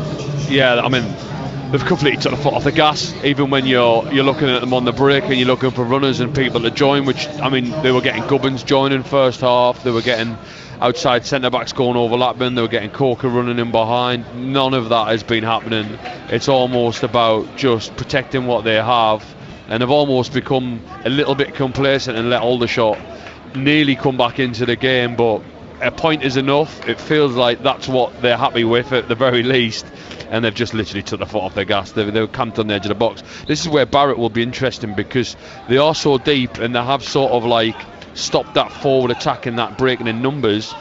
You're going to get opportunities to get Barrett on the ball in really, really good areas here, so that will be really interesting to see what Aldershot can do with not needing necessarily the out of possession flick stuff. On from Cardwell. Dallas is away down the right hand side, and now Southend, I think, have won themselves a corner. Sorry to cut you off, Ross. Straight 0 to 100 miles an hour there, wasn't it? Sam Inwood is just walking a little bit gingerly back to his goal. Aldershot don't need to be losing him right now, Steve, do they? Not with Christy Grogan going back to Stockport. What a player he was, and what a future he's got. Absolutely, yeah, absolutely fantastic for Aldershot Town in the unfortunately relatively short time that he was with the club. But yeah, wish him well. We'll watch his career with great interest. Great to see him warming up with the squad as well at Wembley with Stockport on Sunday. We're going to have a couple more substitutions for Southend very shortly. In the meanwhile, though, they've got themselves another corner here, which Harry Boyes eventually will step forward and take. Left-footed, in it comes to the middle of the goal, headed away by Brodie Pert. In the battle to avoid coming down to the National League, Barrow have got what could be a vital equaliser against Oldham. And there's another little nudged foul from Pert on Boyes, and Pert's already had a yellow, so he needs to. There's no point in showing any dissent, Brodie. Don't tempt the referee to get another yellow card out. Free kick to Southend on the corner of the penalty box, maybe 3-4 yards outside it, but just an advanced position from which Boyes can wave his left foot wand.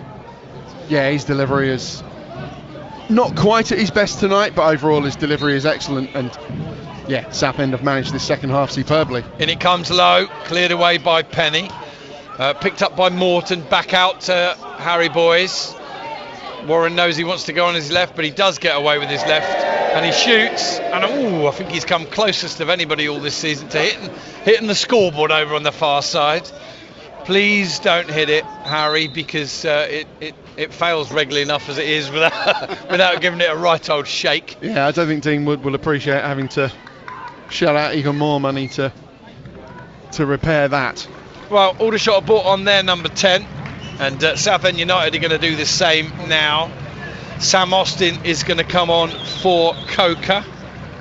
Yeah, a straight swap in central midfield. And Gus Scott Morris is going to get a well-earned rest as well, and he will be replaced by Ben Goodliff.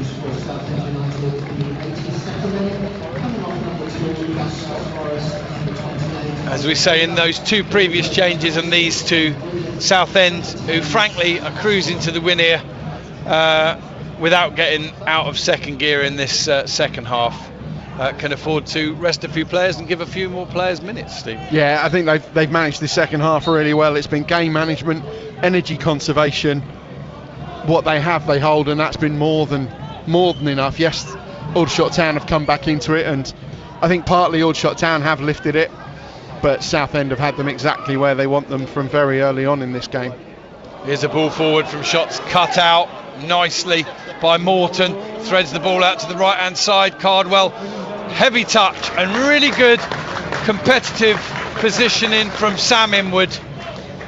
A long way from home on this loan spell, but has played every game for the badge on the shirt, and testimony to just how shrewd John Coleman can be in the loan market.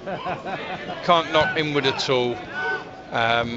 A couple of mistakes, but he's a young lad learning his trade, and I think he's set for a good career, Steve. He is, yeah. He's already in the Northern Ireland under-21 squad as well, and yeah, another of those players like Christy Grogan who enjoying his first taste of senior football for the Shots, and will go on to have a fine career.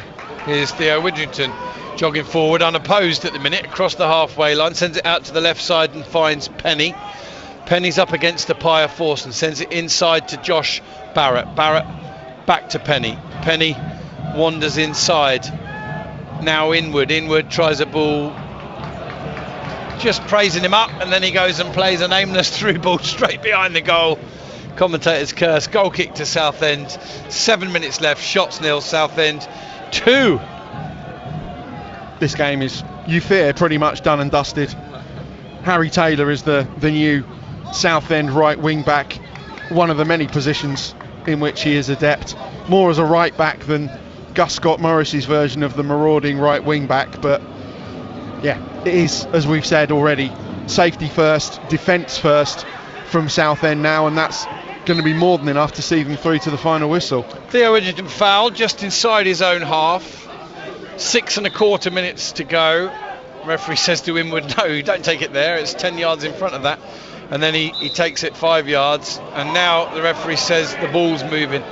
That's not the referee's fault, that's your fault, Sam. Stop it, take it and go again. So 1992, the crowd, rather poetic given the year Aldershot were reformed. Here's Hargreaves jumping, winning it, knocked down from Stewart. Aldershot on the edge of the area with Barrett, sends it out to the left side to Brodie Pert. He's got Penny going outside him, sends the ball in. Theo Widrington brings it down nicely, points the ball forward. Josh Barrett has a shot, deflects off a Southend player, I think, and goes behind the goal away to our left for another corner to the Shots. Alongside me is Steve Gibbs and also Ross McNeely. We'll get more thoughts from them.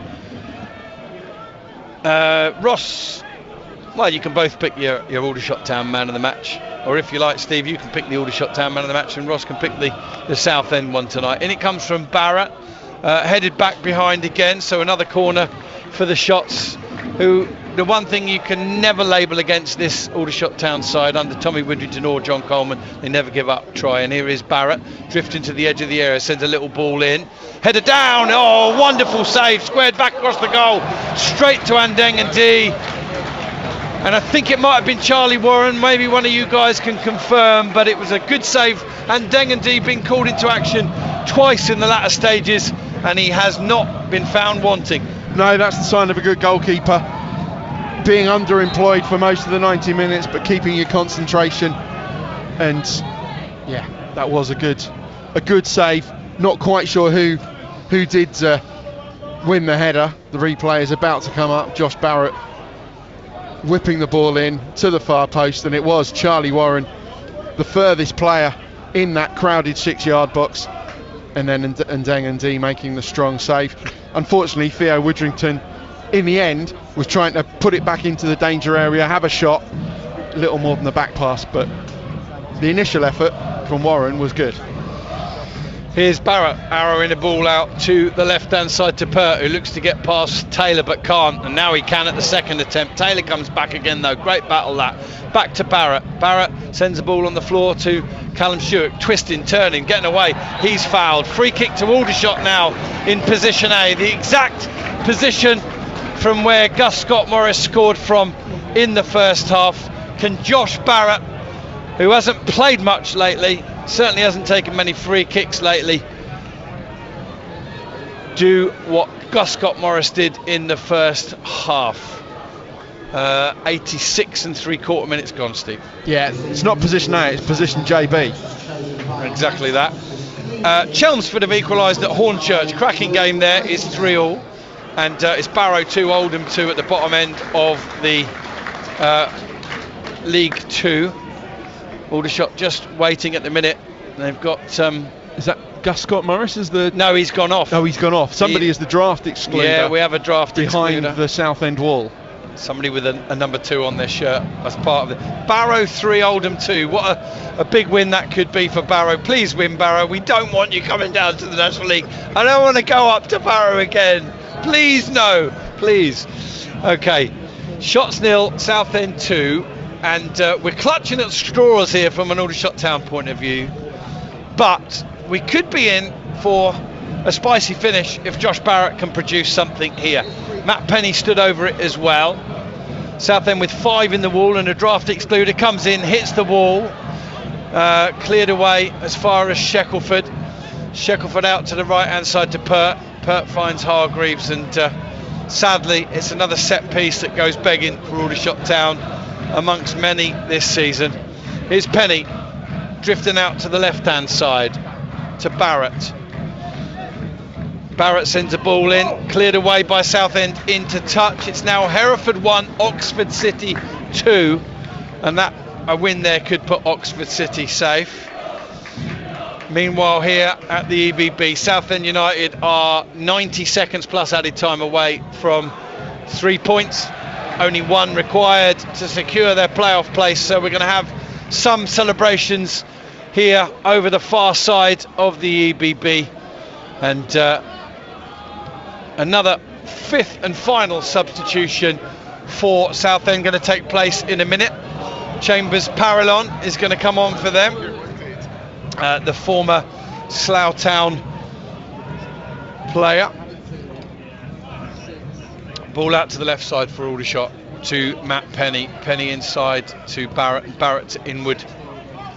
I think you've got to give Aldershot and Coleman and the team a little bit of credit for just giving it a real go in the second half, but Southend have repelled everything they've thrown at them so far. 4 times as many efforts in the second half as the first, because it was 1 in the first and 4 in the second, and 2 good saves from Ndeng and D. Here's Penny, deep cross from the left, headed away by Southend and then cleared further away, but Will Nightingale, the deepest outfield player for the Shots, picks the ball up just inside his own half. Into the final 30 seconds we go of normal time. Penny out on the left now finds Widrington. Ball into the penalty area to Barrett. Barrett's offside before he can get his effort away. And believe it or not, Ndeng just sticks out a left hand and stops it going in anyway, even though the whistle was long gone. We will see Chambers Parallon come on now, who's going to go off for Southend. It's going to be the number 22 for Southend who's going to come off, Keenan Apaya Forson.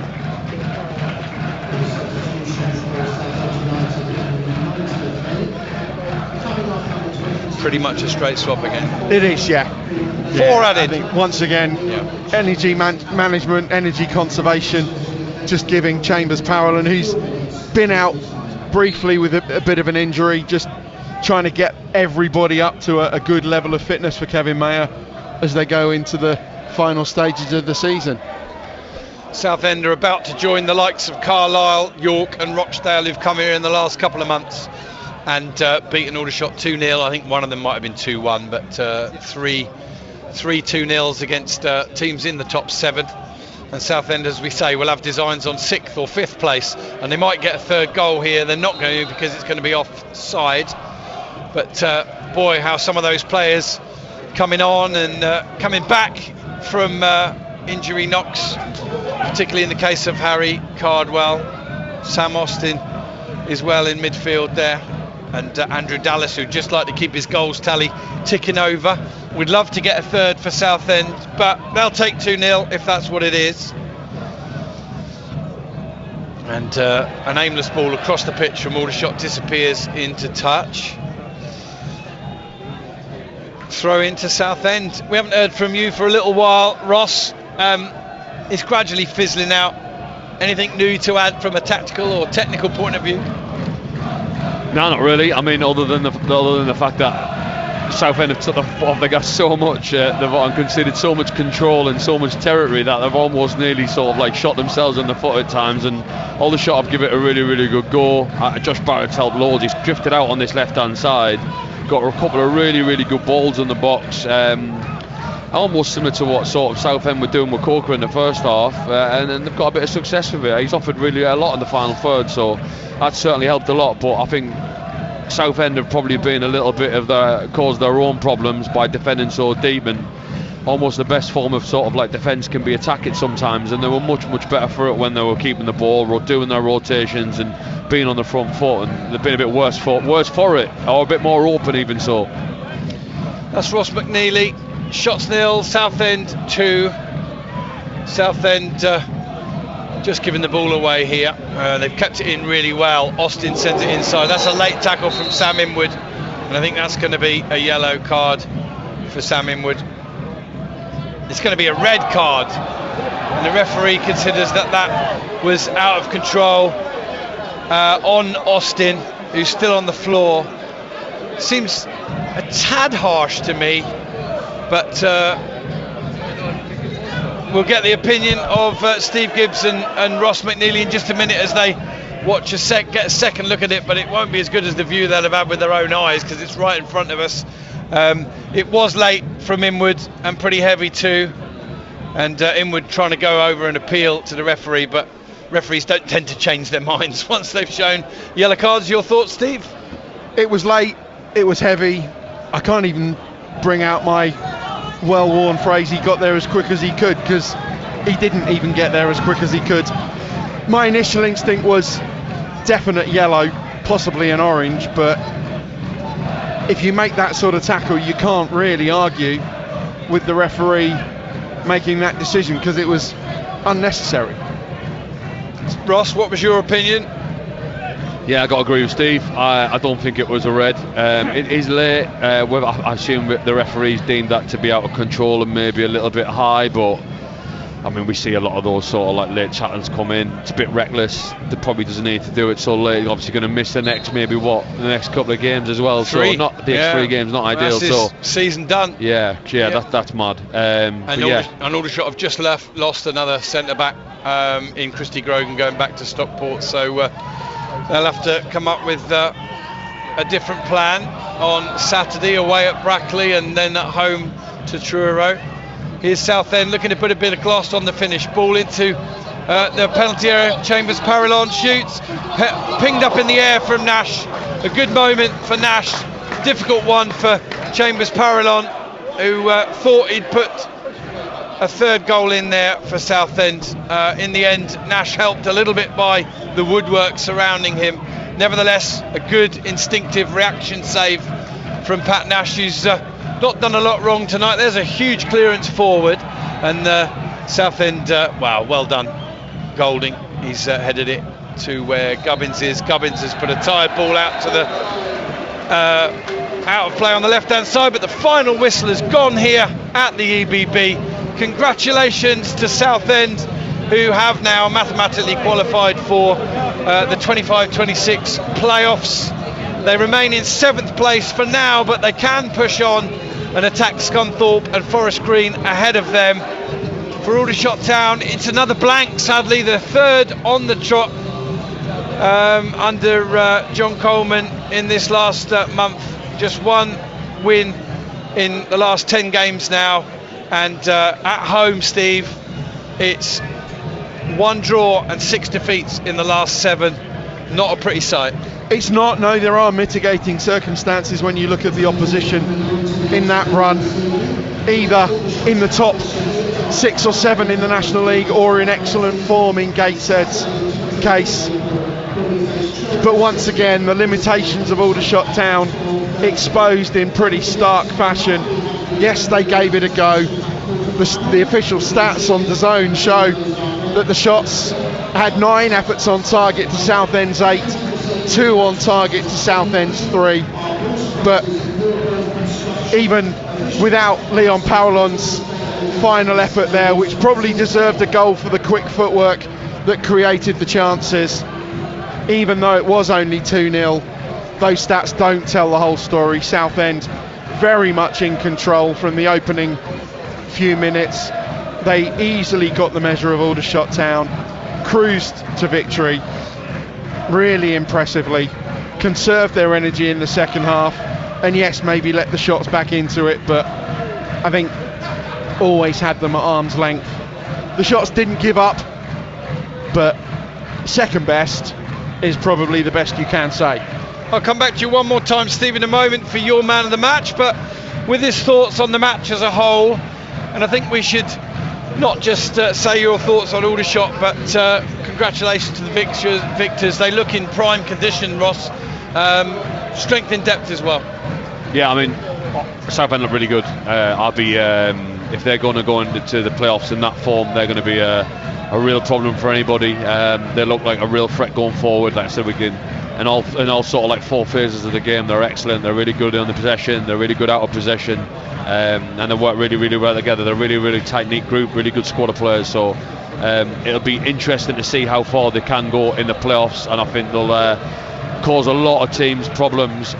Aldershot almost a bit look like a team on the beach. They're safe, almost nothing to play for, and when it was sort of getting away from them, they looked like a team who were sort of like ready for a bit of a rejig in the summer, if that makes sense, without being too harsh. Quite disappointing, really. A very rigid side, very rigid team. Maybe a team of lots of different faces who quite haven't connected or played together, but I'm sure John Coleman will get his black book out and get some really good young players in, which we have seen in bits and pieces this season. But for me, I thought, and if I'm going to pick some Southend players that stood out, I thought Keenan Paya-Forston was excellent. I think, but for man of match for me, for Southend, with Gus Scott Morris, I thought first half he was all over the place. He's excellent. He got a goal. He got them off to a flyer. I thought it was a really, really good first half performance from him in particular. Brilliant stuff, Ross. Thank you very much. Thank you, Steve, and thank you, Rob, as well. Yeah. Good to see you both. Cheers, fella. And Steve, an Aldershot Town man of the match from you? Yeah, first off, I have to agree with Ross's selection of Gus Scott Morris. When the game was live, when the result was in doubt, he was the key player for them. For Aldershot Town, I am struggling, to be honest. Pat Nash maybe, Cameron Hargreaves, Tyler Frost. Yeah, I'm struggling. I don't think Will Nightingale did much wrong either, to be fair. No, I was going to say, yeah, for his experience, his leadership, and yeah, showing the quality that he's got, Will Nightingale. But I think they're all the best of a pretty fair to middling bunch, and that's probably, at least in part, huge credit to Southend, the way they were able to exert their quality when it mattered and then just stifle the game. All right, that's it from us for tonight. We'll have a quick look at the other scores in the National League. There were 2 other games, and Woking, who won 5-1 against Morecambe on Saturday, have experienced their first 0-0 under Jermaine Defoe, and Wealdstone got a 94th minute equaliser against Boston, so that one ended 1-1. Congratulations to Southend on confirming their playoff place tonight. The shots will go again, as I will, away at Brackley on Saturday. Look forward to speaking to you then. Until then, final score: Aldershot Town 0, Southend United 2.